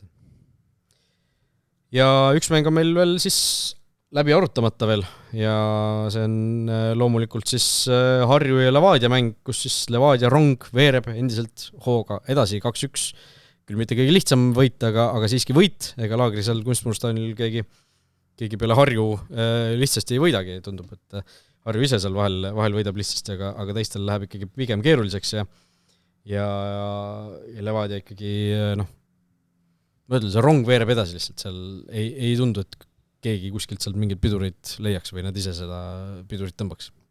Mitmendat korda Levadial ikkagi sel hooajal mitte kõige lihtsam võit, üheväravaline võit, teisel poolajal löödud võiduvärast, nappvõit, mis need rasked võidud näitavad ju meistri head tunnust. Jah, niimoodi meistriks tullaksegi, eks ju, nagu öeldakse. Ja on paanikat ka, jällegi, et ei ole silmanud Zaho Vaiko käel eriti, et meeskond nagu paanikasse läheks, et tegelikult ju selle 1-1, kui 1-1 Harju lõi, siis ka võeti suurde pilti Zaho Vaiko, ta ei olnud närviline, ta oli, muidugi ta ei irvitanud seal hambad laiali, ega ei olnud rõõmus, aga sellist paanikat või mingit rapsimist või vehkimist nagu ei olnud ja see tegelikult peegeldub ka mängus, et mehed teevad nii-öelda oma asja edasi. Et loomulikult seal ei suudeta, loomulikult on seal kohti, mida parandada, aga tundub, et saab Vaiko väga selgelt, see 5 päeva, kui ütleme nädalas on üks mäng, et siis see 5 päeva ikkagi tehakse nagu tummist tööd, tegeletakse asjadega ja usutakse seda või sellesse, mida tehakse. Et mehed teevad seal ja Ainsalu see esimene värav, see oli ju meisterlik sooritus jälle, ülikaval, ülikeeruline kehaasend, et sinna üldse nii-öelda vasakpoolsesse posti, nii-öelda ette posti siis jalgpallurite keeles sealt kohast lüüa niimoodi, kui sa oled, su keha oli tegelikult küljejoone suunas, oli tal põhimõtteliselt keha avatud ja siis lüüa sinna nagu üle mängijat, et tõesti, et ülimeisterlik värav ja sellistes olukordades saavadki need mängijad nagu oma parimaid omadusi näidata, et ei ole mingit, ei tundu üks nagu ei ole ka mängijad pinges, Liivak käib üles-alla, tsenderdab, vanasti ta tsenderdas niimoodi, et pall põrkas 7 korda ennem maha, kui ta sinna kasti jõudis, põmm. Nüüd laseb nagu ludina seal nii-öelda rebivaid tsenderdusi. Skvortsov tunneb ennast hästi, kahju, et tal see värav suluseisu tõttu lugemata jäi. Üliilus värav oli ka, see on kuidagi ebaeestlaslikult hea löögitehnikaga mees, kellel tasub kindlasti silma peal hoida, see, kuidas ta lööb, millise tehnikaga ta lööb ja kuidas ta oskab lüüa ja suudab lüüa. See Zaho Vaiko ütles, et parem jalg on suur mõrvar ja vasak jalg on väike mõrvar. Üli hea tehnikaga lööb ja efektiivselt ja hästi, et kihvt kuju, mida vaadata. Liivaku tõid välja, siis mul just Liivakust seal samas mängus eelmine hooaeg oli ka vist suvine mäng, see oli vist suve algus, juuni algus äkki, kui Harju ja Levadia mängisid seal, ise seda mängu kommenteerisin ja mäletan, kuidas eelmine aasta või? Kus ta saatis vaidlusesse? Kus Liivak ikkagi alustas seal mingil põhjusel suhteliselt ootamatult vist oli see, ta ei olnud seal ju põhimees ja Curro Torres nagu ta mängis Curro Torres ees ka, too mäng. Terve selle avapoole ikkagi hispaania keeles nagu sõimas Liivakut seal, et Liivak käib Hispaanias mängid hispaania keelt mõikab, et Liivak vastas talle ka minu arust. Ja seal midagi korras seal vastu ka veel, et seal nagu selle Liivakuga võrreldes, toona see enesekindlus oli ka ju ilmselgelt ju madal, kui sul mängid seal treeneri ees, treener kogu aeg sulle nagu kõrva sajatab mingeid asju ja ta võeti vist vahel välja ka nagu, et selle Liivakuga võrreldes see, mis selle hooaeg on olnud nagu selge teine mees nagu täiesti. Ja kui sul on meeskonnas sellised mängijad, et neid ei ole tegelikult, neid ei tuua elektri Porschega sinna Maarjamäele, sinna riietusruumid ette, et mine nüüd sisse ja pärast sa söö kõht täis ja siis tuleb kohe 1,5 tunni möödudes välja. Rasmus Peetson, et ta on kõik võitnud, ta on koondise mängija, aga ikkagi on see tahtmine ja soov ja kirg on ikkagi nii suur, et sellisest olukorrast leiab mingisuguse lahenduse, kus ta seal pani selle Lauri jalga vahelt vist sirutades niimoodi, et ise saab haiget ka, aga näed, tahab ja siis toob oma meeskonnale kaptenina 2-1 võidu, nii et võt selliseid isiksusi ja tegelinskeid on meil jalgpalli nagu rohkem vaja. Mis vaatan, kas praeguse seisuga veel on oma väravaks, Kaspar Lauri oma väravaks märgitud? Seal üritas ka režissöör seal näidata, aga sealt ei saanud päris täpselt aru, kuidagi sealt kuskilt susas. Oli ja kuidagi keegi seal mingi jala pani ja mingi video, kus Jan-Marti Vainul, kes oli Levadia vist sotsmeedia, vist seal värava kõrvalt filmi, siis Vainul seal palja päravas, siis ta lihtsalt röögib, mida te teete? Pikalt nagu Karl Roomet Nõmm sul virutab selle vastu posti selle putsadega, koliseb ja ragiseb ja aga mis sa ütlesid, 14-0 oli Vaprus või Kalju Vapruse esimene pooleg pealöögid. Siin oli teine pooleg, Levadia kasuks 14-0 pealöögid. Et see teine pooleg oli selles suhtes ikkagi päris ühesuunaline liiklus. Ja Levadia selles suhtes võitu kindlasti vääris. Kuigi lõpus oli seal ikkagi läks nagu nabinaks. Et kontraid joosti korralikult. Ja Vainula oli ju seal Gert Kamsi tegemisele lähedal, panite tähele. Seal lõpus ju, kui oli täitsa vastase kastis, siis kellegi peale, Harju mängija nii-öelda peale löök põrkas ju vastu Vainula selga, kes oli seal õhus samal ajal kuidagi. Gert Kams oli kunagi koondise eest ju värava niimoodi, kes oli klaavan peaga vastu Kamsi mingid õhus olnud keha, kus siis pall väravasse põrkas, et niimoodi saab ka väravaid lüüa ja Vainul oleks peaga umbes samamoodi teinud, aga tema selge ei olnud nii kumbis kui Kamsil omal ajal. Nagu pall kaotas oma hoo ära seal, aga seal ei olnud palju puudu sellest, et oleks seal Vainul ise saanud kangelaseks tõusta. Ja see nii-öelda uued täiendused ka Levadial said, see Grusiin näitas ennast kohe, näitas ikkagi päris meisterlikust küljest. Okei, see käärideks, see oli muidugi tehniliselt väga hästi sooritatud, hästi tabas ka tegelikult, aga lihtsalt see väravaht oli teas postis täpselt talle sülle, aga see liigutus, mis ta ennem ka tegi seal, kus ta sai palli, siis ma kohe nagu tegin silmad lahti, vaatasin, mis tegema hakkab ja kohe oli aru saada, et mängumehe liigutused. Et nii kui ta sinna kasti läks, ta tegi seal väga mõnusaid asju ja tundub, et muidugi järeldusi teha siin mingi mõne minuti pealt on ka muidugi meisterlik, aga tundus küll mängumees olevat. No see Kutate Laatse Gruusia liigas vist üks värav ainult sel hooajal, eks ju, et ei olnud nagu seal, ei leidnud oma kohta ja kõige nagu suurem asi, mis tema puhul siis välja toodi, muidugi kohe on see, et mees ikkagi pärast sõja algust läks Venemaale mängima ja selline mängija on siis nüüd Levadias, kes Eesti klubidest suhteliselt selgelt kõige rohkem ju on ikkagi selle Ukraina meelsust üles näidanud, Ukraina lipud igal pool väljas, Viktor Levada ise ju ukrainlane seal, taustal on veel ukrainlasi, et selles suhtes päris nagu ootamatult selline seltskond toob siis sellise mängija nagu Eestisse, aga seal Usu mind, härra president on isiklikult vestelnud uue mängijaga ja küsinud ilma nagu mingi varjundita otse küsimusi ja saanud sealt ilmselt ka teda rahuldavad otsesed vastused. Vastasel juhul ei oleks seal varianti, et ta Levadia särgi selga tõmbaks. Jah, ilmselt küll, ega seal tundub võimatu, et keegi tuuakse kelle kohta kui küsimusi tekib, et Viktor loeb meediast, et oot, mis siis, et see on Venemaal mänginud, et see ilmselt ta ei oleks peale saanud selles mängus. Ei oleks ta, ei. Võt nii, ennustuse osas siis, kuidas meil olukord on, vaatame üle. kohe võib-olla alustuseks maininud, et meil eelmises saates Kaarel, kes ennustas täppi Kure võidu Flora üle, nii et selles suhtes päris osav pakkumine tema poolt. No mina ju panin Narva võidu, vaata. Ja libises käest. Sel aastal see, ma ei tea, kuidagi trendiks sai, et Euroopas tulnud klubid koduliigas ikkagi koperdasid päris palju. Varasematel aastatel tunde järgi ütleks, et nii palju ei ole punkte kaotatud. No, pärast just euromänge. Flora vaata Harju vastu ka ju ikkagi mängis päris okei, see koosseisu valik oli ka ju, B-koosseis sisuliselt ja mängis ka päris kehvast, et see võit oli ka nagu natukene selline õnnelik juhus, eks ju. No Harju ei saa, Harju muru peal ei saa, Harju pole see aasta muru peal ühtegi mängu võitnud. Ma ei tea, kas nad on 5 või 6 mänginud minu arust, ma vaatasin eelmine nädal. Kõik on tuppa tulnud. Aga ütleme siis niimoodi, et olukord selline punktiseis, kus mina siis natukene tõmbasin vahet sisse, aga ühega siis teistest natukene suurendasin vahet vist. Mina ennustasin Tammeka võidu täppi ja Kalju võidu täppi, eks ju, ja Levadiad võidu. Ehk siis 2 üllatust meil oli, Kure võitis Florat ja Transviigis Paidega need 2 täppi pand ja minu edu siis 2 punkti, 64 õigesti ennustatud mängu minul, 62 peal on Viivatbet, Kangur ja Laura. Markus on 60 peal. 58 Heiti Heli ja Kris 57. Kris, sina siin vahepeal mõned saated on vahele jäänud ja selle aja jooksul on ikkagi tõsine langus toimunud, et võib-olla siin värsket kommentaarilt asjaosaliselt endalt.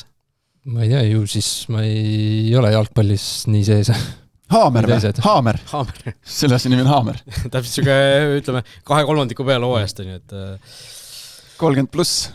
Kui oleks Haamer, siis see tähendab, et see langus jätkub. Seda vaata. Haamer tähendab seda, et sellest sa välja ei tule.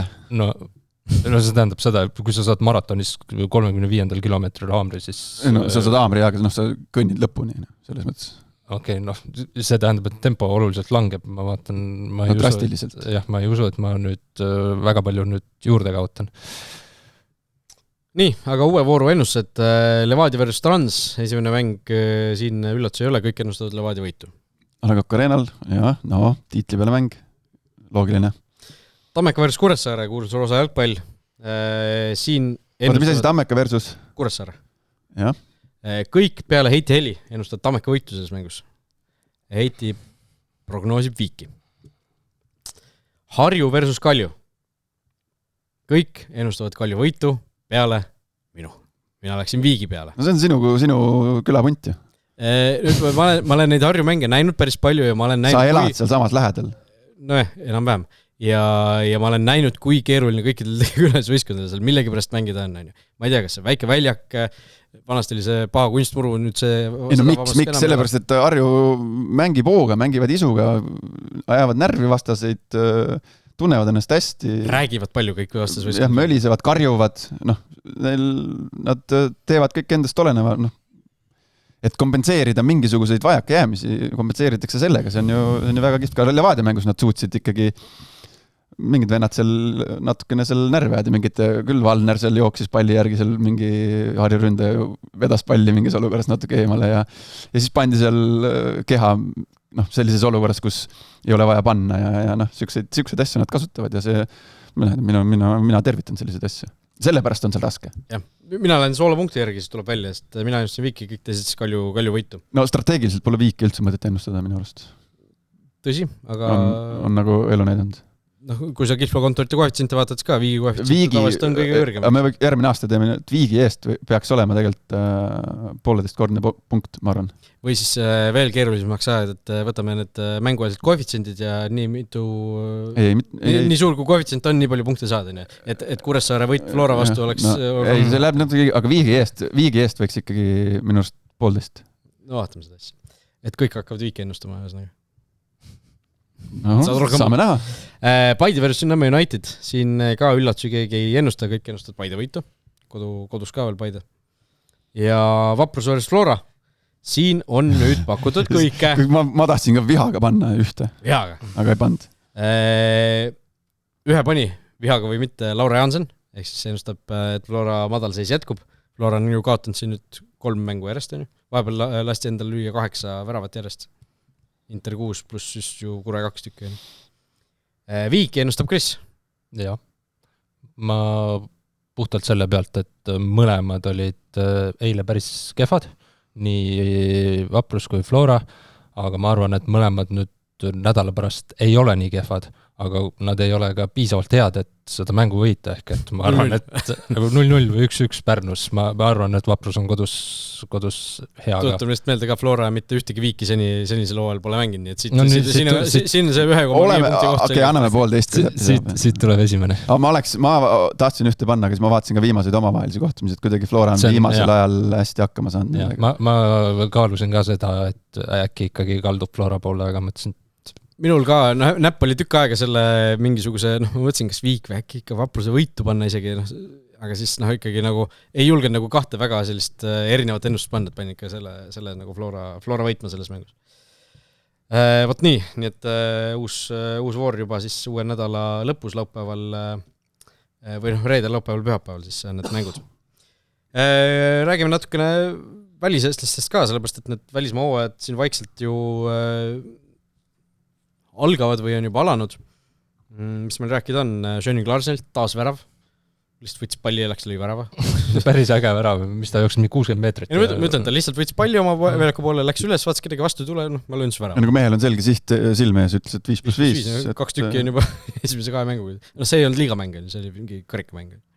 No et jah. Oluline värav oli. Värav ja värav on värav ikkagi, see ei olnud mingisugune küla. Seal riigis see karika värav on ka ikkagi oluline, et seal natukene need teised tasemed. Rocco Robertšain tegi Championshipist debüüdi Portsmouthi eest, kusjuures ise seda mängu natukene üritasin siin vaadata igasuguste Oota, kas ei ole ikka Go3-s ei ole või? Seal Go3-s vist on mingid mängud, ma kahtlustan, et mingi õige pakett peab olema. Ei, seal on vist, Go3-l peab mingi õige pakett olema vist, sest seal on vist nagu mingisugused mängud võib-olla, mis ongi nagu mõeldud rahvusvaheliseks rahvusvahelise paketi osa siis äkki. Seda peab võib-olla natuke täpsustama, mis see täpne seis seal on, aga mingid mängud need näitavad Championshipist, aga mitte kõiki. Jah, ma ütlen, mitte viimasel ajal, aga kui ma metsamänge vaatasin St. Paulis, üritasin vaadata Go3-st, siis vahepeal oli niimoodi Go3-s, et vaatad seal seda telekava või midagi, siis seal ei näidanud. Ja siis, kui ma nüüd otsingusse selle St. Pauli nime, siis kuskil mingisugusest kohast tuli see mäng välja. Et ma nüüd ei ole katsetanud, kas see on endiselt teema, aga neid mänge tahaks ju näha, see Inglismaa Championship, kulge. Ei, ma ütlen, selles suhtes oli ikkagi suur mäng, sul on suur staadion, palju publikut ja tase on ka ju väga-väga korralik, või mitte korralik, väga kõva on ju. Ja mitmendaks liigaks seda Euroopas loetakse. On räägitud isegi 6. on ju.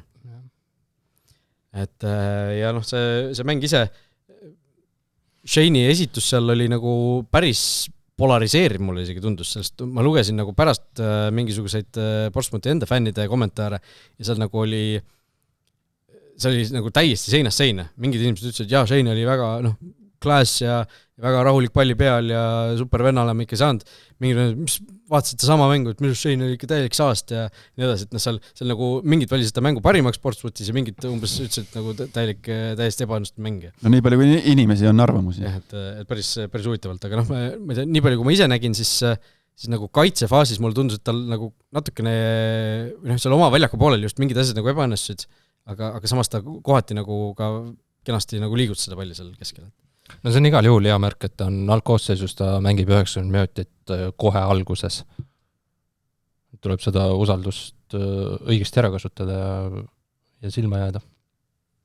Karel Cobain siis mingisugune kerge vigastus on, mis hoidis teda siis viimast siin kontrollmängust eemal. Loodetavasti nüüd, kui hooaeg algab, siis ikkagi saab terveks siin. Eriti arvestades seda, kus sul on Austria koondise esiväravat toodud, siis vigastatuna hooaega alustada oleks päris nadi. Ei seal ei ole varianti, seal ei saa olla vigane. Seal on liiga tasemel mees on seal pingi peal kõrval. Aga me ütleme, kui meil eelmine aasta oli see, et me kirusime, kuidas seda pakkausi mängitatakse, siis mulle tundub, et Werderil on sama plaan nagu Heinaga, et seal nagu naljalt ei anta seda Schlagerile neid võimalusi. See ma mainisin seda Mourinho või seda Netflixis on nüüd see 3-osaline Mourinhost mingisugune see seal jälle see minu poolt mainitud John Terry rääkis, mis see sõna on, management siis, kuidas John Terry rääkis, et Mourinhost räägitakse, Mourinhost on see dok tehtud ja kuidas ta ütles, et läks füsioruumi, hüpekas oli, midagi oli niimoodi, et ei saa täna muru peale minna. Ja suur füsioruum ja siis Mourinho tuli sisse ja ütles, et kõikidega kallistas, kõikidega high five on ja siis tuli sellest John Terry'st mööda. Ja ei midagi, läks riietusruumist välja vaata, siis John Terry mõtles, pagan, et päris nii ei saa seda asja, et olen nagu ei keegi sellisel hetkel. Ütles see füüsal, et tee mulle, mis vaja on, mis süstid asjad, tegid süstid ära, läks treeningule ja siis sellest hetkest nagu Mourinho vaatas, et võt siuksed mehi mul on vaja ja seda saab nagu kahelt poolt vaadata, et mees nagu sellises konkurentsis teeb põhimõtteliselt kõik mõistuse piiris võimalikku, et mängida ja teiselt poolt siis peatreener suudab tekitada sellise olukorra, et need mehed tahaksid nii-öelda tema nimel tahaksid ka kallis vahendaid valimata, jah, nagu head tulemust. Matvei Igonen, teine väravas tegi nullimängu Göteborgi vastu ja andis väravsöödu. Resultatiivsuspunkti ka vahel. Göteborgi, sellesama Göteborgi või? Jah. 3-0 oli, jah. 3-0, noh. Küsimus. Päris korralikul tasemel mängib siis. Karol Mets Pohhumi põhikoosseisus siis teises voorus. Seda oli aimata ka, kui ta tuli esimeses mängus ju vaheajal sisse juba, et seal nagu pikalt teda kuskil pingil ei hoita. Nagu rääkisime eelmine saade, siis tal oli see väike tervise mure seal, mis hoidis teda pisut aega treeningutele leemal, aga ilmselgelt on ta sinna põhimeheks võetud. Kuram ka endiselt põhis, Hertha 82, Bundesliga kursil, ütleme siis niimoodi. Natukene ootamatult Hertha ju, nagu Kuram ise ka siin meile ju intervjuus mingil hetkel ütles, et väga palju noori on seal, või suur nagu puhastus on tehtud võistkonnas, et väga noor võistkond, aga näed... Finantsidega vist on seal natukene kuidagi keeruliseks läinud seal meeskonnal, ma sain aru. Et seeläbi on see nüüd sunnitud noorenduskuur, aga mis nii viga noorenduskuuri teha. Ja Saksamaal jätkates siis Patrick Kristal Kölni duubel meeskonna koosseisus esimeses voorus ei olnud, oli ikkagi esinduse juures endiselt, tegi seal mingis kontrollmängus ka kaasa, et tundub, et teda ikkagi nähakse siis esindusvõistkonna liikmena siin hooaja alguses, mis on ju positiivne märk. Vahepeal oli see laenu teema oli nagu õhus, praegu mingisugused jällegi...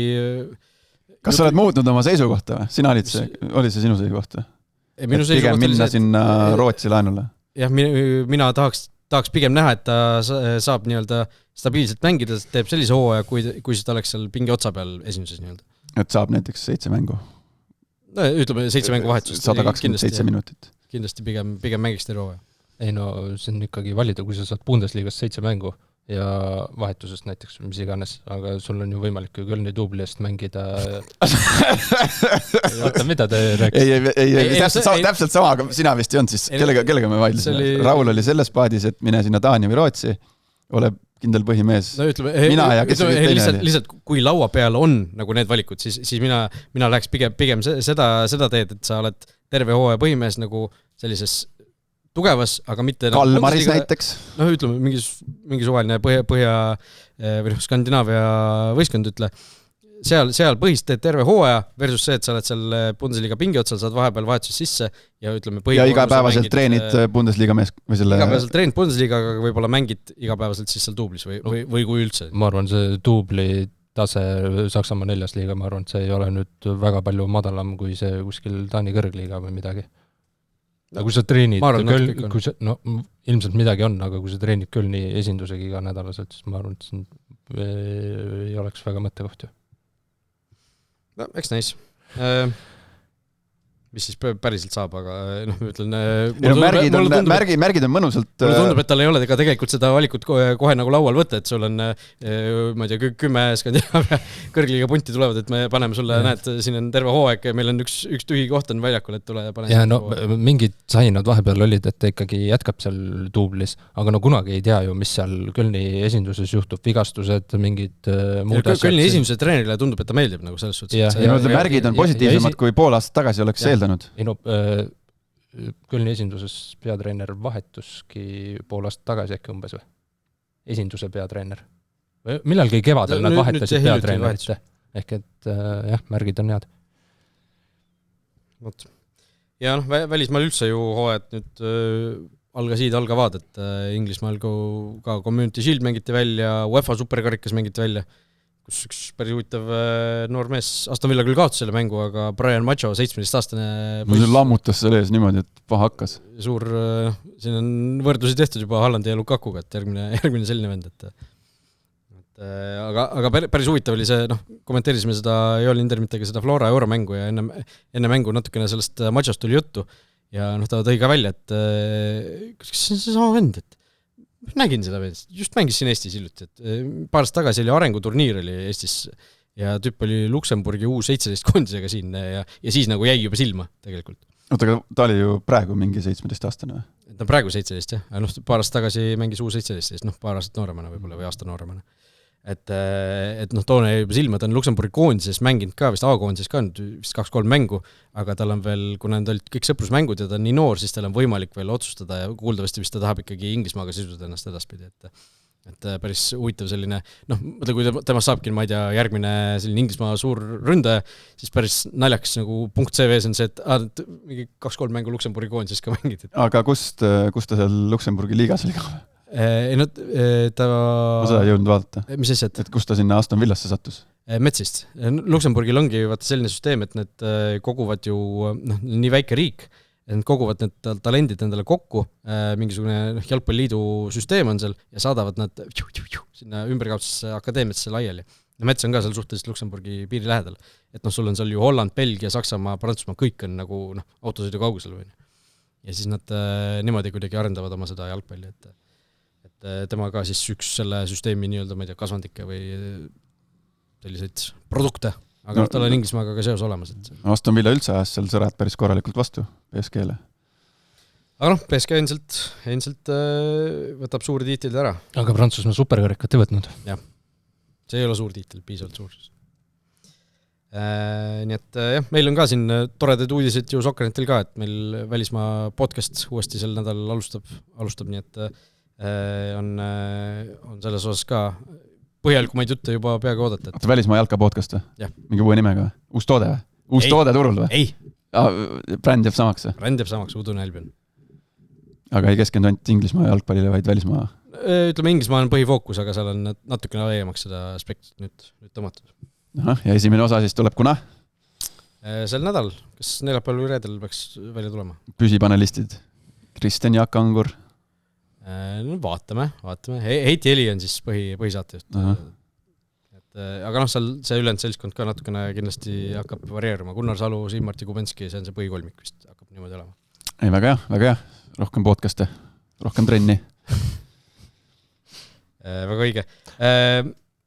Loetum uudis oli küll Konstantin Vassiljevi kommentaar peale seda vallandamisotsust, aga seal väga kõrgel topis oli ka üks teine siin nädalavahetusel juhtunud asi, ehk siis jutt on muidugi sellest Esiliiga B mängus juhtunust Leegioni ja Tammeka U21 mängus, kus siis Leegion teise poole keskel otsustas peatreener Mihhail Artjuhovi eestvedamisel platsilt lahkuda.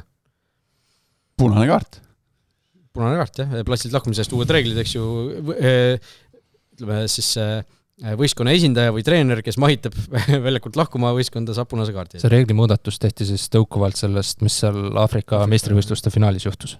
Just. Aga selles suhtes, et Artjuhov ise ka, ega ütleme, ta oma olukorda nagu väga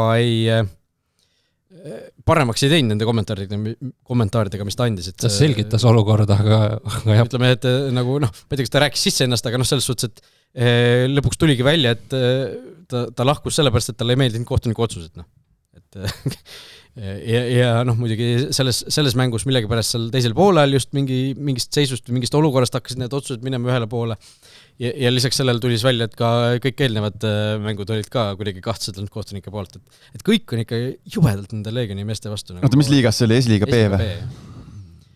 Jällegi selline vana aja sündroom, et kõik on meie vastu, kõik kohtunikud vilistavad kogu aeg meie vastu ja kõik tahavad ainult meie kaotust ja kogu maailm on üks suur konspiratsioon nagu meie vastu, et see kuidagi... See on niisuguse sajandi alguse jäänuk, nagu ma mäletan,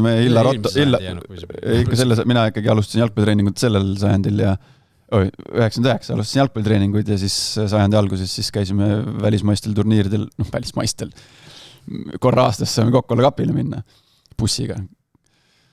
Nooremad pidid kolmekesi istuma 2 tooli peal. Ja siis seal mulle meenub ka ikkagi legendaarne meie treener Hillar Otto ka koristas meid ikkagi paar korda nagu, et Toomar ikka oli kehva ja koristas meid sealt ära, aga sinna paika need äratulekud ju jäid. et ma ei tea, miskipärast mingite kindlate inimestega pahatihti sellised lood nagu kaasas käivad. Jah, kusjuures see peakohtunik Aleksandr Karputšev, tema on ju ise kunagi mängijana väga suurtes skandaalides osaline olnud, et tema oli ju see, kes Tallinna Kalevis Premier League'is mängides ju pani oma väravvaile, kas oli peaga lõi teda või läks kallale, oma väravvail sai punase kaardi selle eest pika mängukeelu ja seal oli veel igast juhtumid temaga, et on ka karakter tegelikult. Aga seda naljakam on see, et selline inimene nagu tegelikult selles mõttes maha rahunenud, ma ei tea, vanust on tulnud, mõist on pähe tulnud ja ta on nagu praegu ikkagi kohtunik suhteliselt okeil tasemel Eestis. Et vahel oleme ju näinud sellised, kes on kohtunikega väga palju pauksis olnud, nemad nagu on selle paadi inimesed, et kohtunikud ei ole päris inimesed ja mina küll elu sees kohtunikuks ei hakka, aga need mõni ikka hakkab ka. Aga võib eeldada, et Legionit või siis ja Artjuhovit mingisugune karistus ootab. Lisaks, ma ei tea, tavapärasele mängukeelule. Oota, mis see seis oli siis? Viik oli, kas oli 3-3? 3-3 seis, Tartus oli mäng või Tallinnas? Kas oli 3-3 või 2-2? Ehk siis koristas mehed ära platsi pealt ja enam tagasi ei tundki. Ütles, et nüüd lähme dušele ja lähme koju ära või? Pärast punase kaardi oli ka teise kollase kaardiga vist oli. Jah, enne seda oli Legion nagu mängija sai või? Mängija. Mäng oli Tallinnas. Tallinnas siis peale punast kaarti ütles, et tulge ära ja lähme dušele.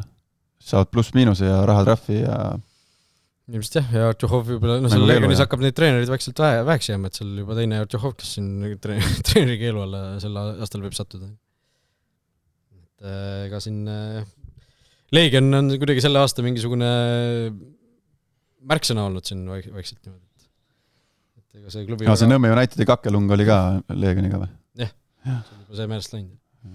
Ja seal ju Gleb Artjuhov poeg sai ju sügava võistluskeelu või juhendamiskeelu. Vaata, küsimuste juurde jõuame ka. Ja siin on Gert küsib siis karikavõistluste loobumiskaotuste kohta, et kuidas vahepeal oli see päris suur probleem, et siin anti ju pluss-miinuseid, ütleme piltlikult öeldes mingisugune 4. liiga võistkond saab karikavõistlustel endale, ma ei tea, Jõhvi Phoenixi või Narva Transi võõrsil vastu ja ei hakka kohal sõitmagi, et mis me sinna tapelungil läheme, et anname parem loobumiskaotuse. Aga viimasel ajal siis Gerdi sõnul on see asi väga palju paremaks läinud, et neid loobumiskaotusi veel enam ei ole. Ja ma siis uurisin natuke jalgpalliliidust ka, et kas nad on midagi nagu muutnud ja siis suures plaanis natukene hoolitsetakse rohkem selle eest, et need võistkonnad, kes nii-öelda ennast registreerivad, ikkagi tahaksid päriselt osaleda ka ja oleksid nõus nagu neid selliseid loose ka nagu vastu võtma, et tegelikult näiteks seal tippliigadel ja teisel liigal nad peavad üles andma ennast karikavõistlusteks juba detsembris, madalmad liigad jaanuaris vist. Ja loos on ju reaalselt juunis alles või mai lõpus on ju. Et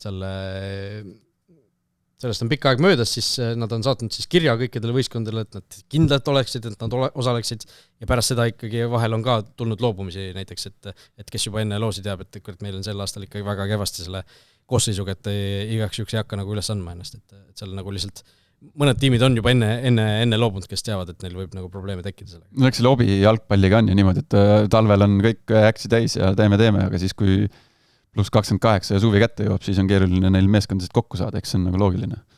Ja samal ajal on ka teistpidi olnud siis, et mõni võistkond on juurde tulnud hoopis, et kes algselt pole ennast üles andnud, aga siis lõpuks on juba ümber mõelnud, et kuult, meil on päris hästi, et tahaks ikka proovida küll, et on ka teistpidi läinud. Mul üks sõber mängib rahvaliigat ja see on ikkagi, kui ma kõrvalt kuulen, ma ei saagi nagu aru, et tase on jube kõva. Tase pole kõva, aga need sõidud on ikkagi nagu päris korralikud. No rahvaliigas sul natuke ikka olema, kui sul Tallinna võistkond, siis sul üldiselt neid sõite vist väga nagu ei ole. Mitu rajooni seal või mitu piirkonda seal rahvaliigal on siis? Rahvaliigal on ta on vist kirjas, on kuskil see mingi Saaremaa. Seal on A, B, C tasand isegi sellel aastal ju, aga vaata, kui sa oledki kuskil maakohas, kus sul nagu läheduses ei ole väga võistkond. Siis on sõitmist, on ju. Et see on selles suhtes loogiline. Ja küsitakse meil siis särginumbrite kohta, Erki küsib, et kas on nagu särginumbrid jalgpallis reglementeeritud, et kas kõik väljaku mängijad tohiksid näiteks olla 90 ja suuremate särginumbritega näiteks. Seal oleneb jällegi võistlussarjast, eks ju, et A-koondiste puhul praegu, kui sul on võistlusmäng, siis sul vist 26 on vist see viimane number, mis saadki 26 mängijat üles anda, et peavad olema numbrid 1-26, on ju. Ja vist isegi ka sõprusmängudes see peaks kehtima, kuigi mõned aastad tagasi minu arust Joonas Tamm mängis numbriga 31 näiteks Eesti koondises, ma ei tea, kas ta on kõige suurema särginumbriga mängija olnud koondise ajaloos. Aga ütleme... Ja Floras oli ta ka 31, ma mäletan.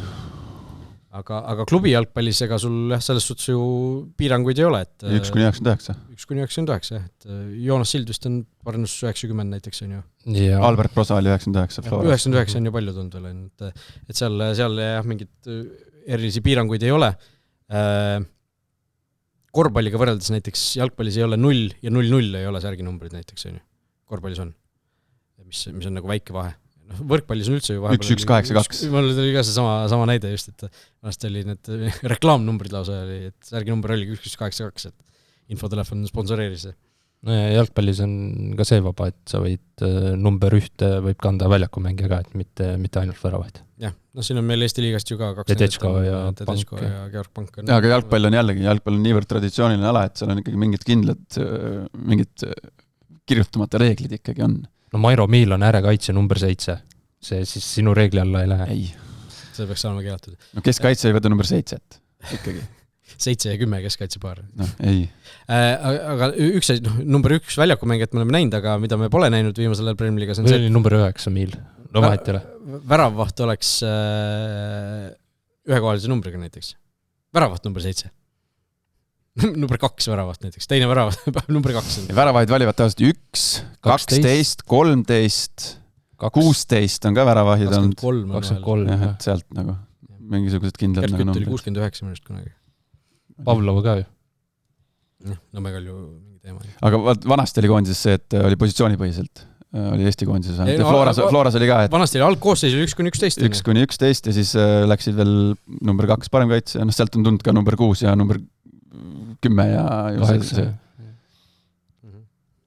Ja kusjuures sellest teemast rääkides, see ei ole mingisugune Eesti koondise leiutsid, seal 6 on alumine pool kaitsega. See on nagu väga ammusest ajast juba. Ja see kusjuures... Sealt ongi tekkinud number 10 ja number 6 positsioon. Kusjuures see on nagu kultuuriti natukene vist erinev, sest minu arust Lõuna-Ameerika need numbrid ja näiteks ütleme Euroopa numbrid natuke erinesid, seetõttu minu arust on ka siiamaani näiteks vahel brasiillased on natuke nagu harjumatute numbritega meie jaoks mängivad.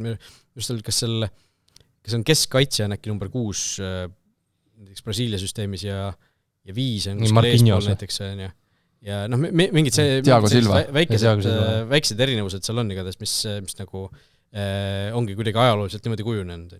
Aga kusjuures Eesti koondisel on ju niimoodi, et mõni mängija, kes võib-olla ei ole nii staasikas või ma ei tea, ei ole võib-olla nii palju ei ole krediiti koondises, siis ju tal võib olla nii, et ma ei tea, 2-3 koondise hakanud järjest on erinev number. Ei, see minul oligi niimoodi, et põhimõtteliselt mingitel, ütleme, ässadel on oma kindlad numbrid koondises ka. Matjas Käik on number 4 alati, kui ta on koondises. Aga ta vahest tuleb, vahest ei tule, et siis see null läheb teisele, aga siis... Võt, kas äkki see oligi Brasiilias ka number 4 on mingisugune kõrgema... Äkki ongi meie mõist number 6 on Brasiilias 4 või? Midagi, Aga jah, et siis läksidki koondisesse ja siis sul oli mingi valik, et mis numbrit sa tahad, et Mikko küsis, mis numbri siis need valikus on 17, 26 ja 13. Kui sul kolm numbrit on valikus, siis sa tead väga hästi, mitmes sa seal draftis oled, et tagantpoolt 3 siis. Jah, et 16, ma ei saanud, sest Joonas Tamm mingit tähtis koondises oli 16, siis ma seda 16 ei saanud. Vahepeal oli see, kui Sapinen oli põhiründa meil 15 ja Klaavan tuli tagasi, et kumb nagu 15 on, et Klaavan oli ka ju alati 15. Aga jah, et sellest süsteemist on siis tulnud tänapäeva jalgpalli ongi, siis me räägimegi ainult ju number 10-st, ehk siis ründaja alusest mängijast, see ongi särgi järgi siis number 10 ja 6. Et muudest asjadest... 8 on ka tegelikult, 8 on ka. 6 ja 8, jah, 8 on jah, aga me ei räägi 7 parem äär ja et 7 peale oleks vaja mingit kiiret venda. 9 ka ikkagi, seda kasutatakse kõige vähem, aga see on ka nagu mingi... Ründaja. Number 9 koha peal, tipuründaja, kes torme. Ja number 2 oleks vaja. Just, aga jah, hea küsimus, aitäh Erki. Mikk tõstatab päris huvitava teema, kas koondise mängupiletid on liiga kallid, ehk siis ta räägib seda, et 2 piletit 52 €, see on siis 2 sooduspiletit. 2 täispiletit on 2 korda 28, ehk 56 € lausa.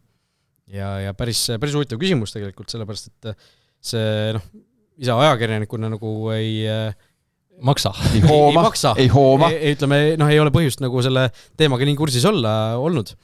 Aga see on tõesti nagu ehmatavalt suur isegi natukene see, me räägime, et me ei räägi siin ju mängudest, kus meil oleks siin Norra, Itaalia, Brasiilia vastas, vaid meil tulevad Luksemburgid, Bulgaariad ja Islandid küll, on ju. Mis see 2 kodumängu on 56 €? Ütlesid sina? See on siis mõlemad. Ei, selles suhtes, et meil on praegu sügisel 2 kodumängu tulemas, jah? 3. Terve rahvusliiga, see piletipakett on ju ka seal tegelikult veel. Ei pane juurde, sa tood see A. Le Coq Arenale, sa ei tule üksinda. Sa ei tule üksinda. Ta rääkski kahest sa võtad popcorni, natuke limpsi ja midagi veel. Ja siis, sa rääkisid kahest piletist ühele mängule, 56 €, jah. Et see piletipaketti vist äkki enam ei müüda. Selle müügiaeg vist sai juba läbi, aga selles suhtes me räägime 50+ €, kui sa 2 tuled mängul näiteks.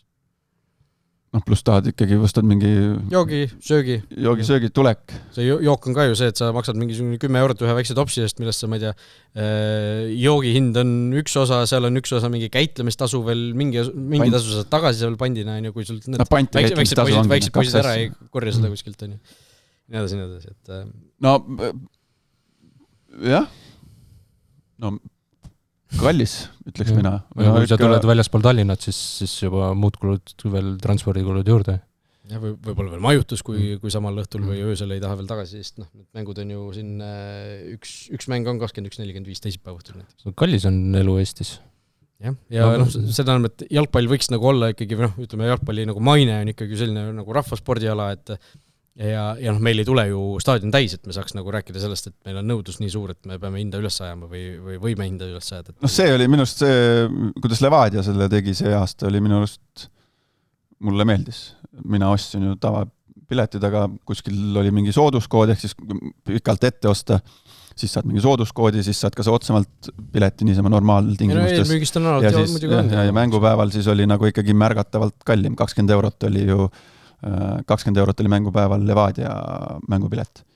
Et ka ikkagi, päris palju. Ütleme, kui meil tuleb Island, Bulgaaria, Luksemburg, esimene mäng on, eks ju, Luksemburg nendest, et kas seal tuleb rohkem inimesi kui Levadial tuli? Pigem mitte. Ei usu. Et meil koondise mängudel ei ole ju viimasel ajal, nagu ütleme, kui meil ei ole mingit väga suurt vastast olnud, siis meil ei ole ju olukorda, kus meil nagu oleks pileteid puudu. Palju Balti turniiri finaalist pealtvaatajaid oli? Seda oli ikka väga vähe. Seal oli muidugi natukene nagu selles suhtes eriolukord ka, et seal ju see, et see mäng toimub sel kuupäeval, selles kohal selgus ju paar päeva varem. Aga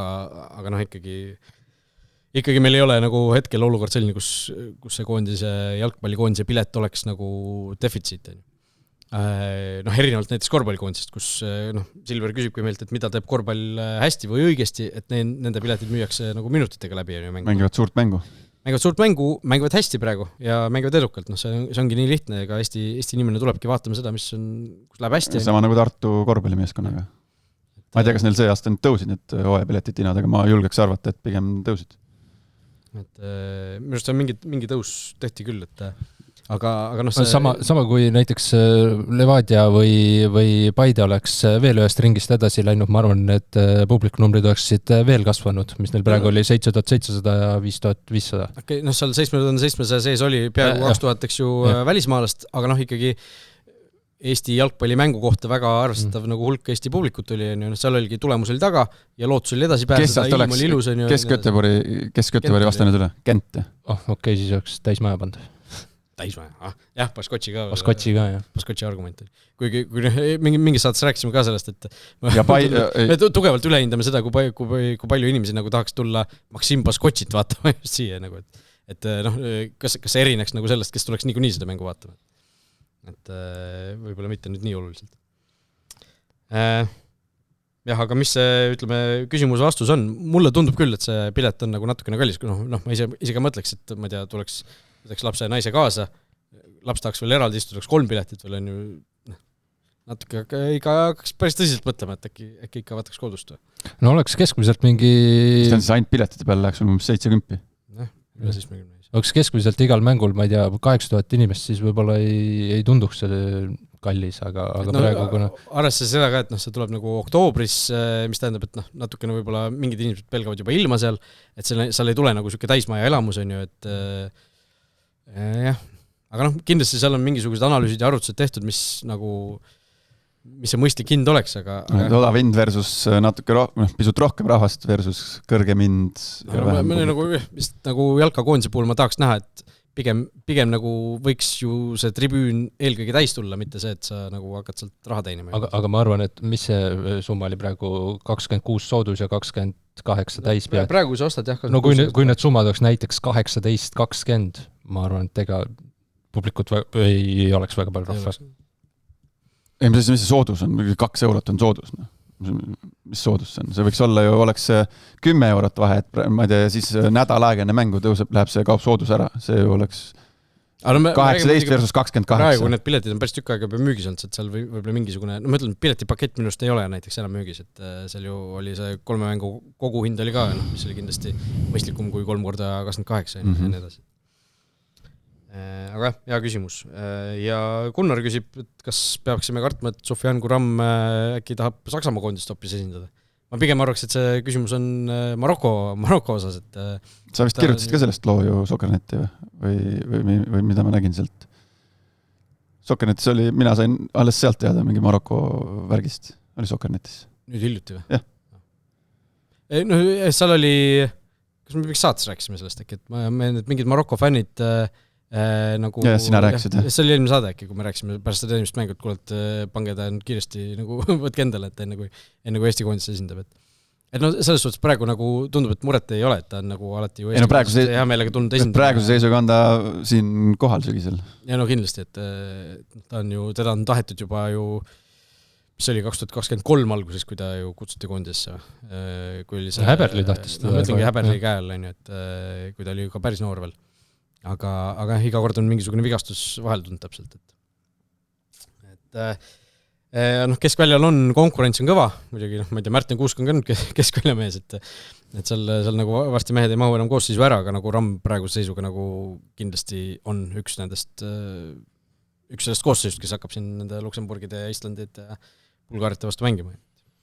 Natuke on veel aega muidugi, umbes 6 aja pärast siis vist peaks koondise koosseis tulema. Tuleta meelde, see sügisene üleseitskoondise mõttes on natuke teistsugune nüüd, et on ju septembri lõpus, oktoobri alguses on 1 4 mängu aken. Pikk aken tuleb. Jah, novembris üks lühike tavapärane aken. Et natuke teistmoodi, et ei ole 3 peatust klubi jalgpallis koondise tõttu, vaid on 2. Nonii, jutud räägitud, näeme raja ääres. Olge plakatite ja siltidega ja kus kõige rohkem toetust vajad? Jooksus ikka. Jooksus.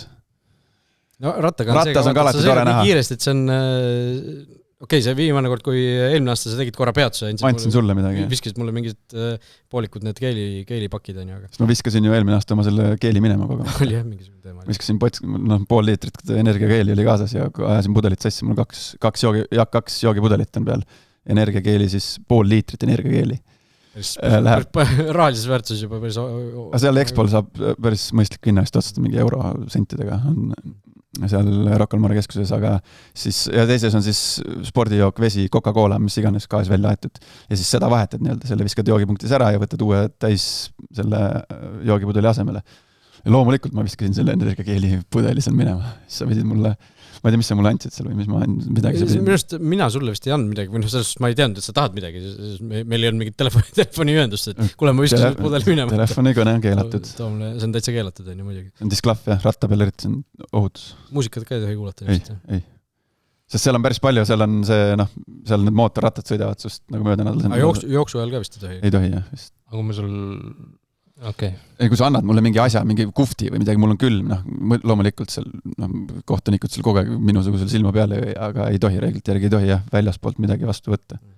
Et kõik need, ütleme, need kiletekid ja asjad, need on nii-öelda... Need on nende poolt ja nii rattas kui jooksus on sul eraldi üks kott, mis läheb eraldi kindlasse alasse, mis on siis isiklikud asjad rattatrassile ja isiklikud asjad jooksutrassile, et ainult sealt võid võtta, see on kindel ala seal.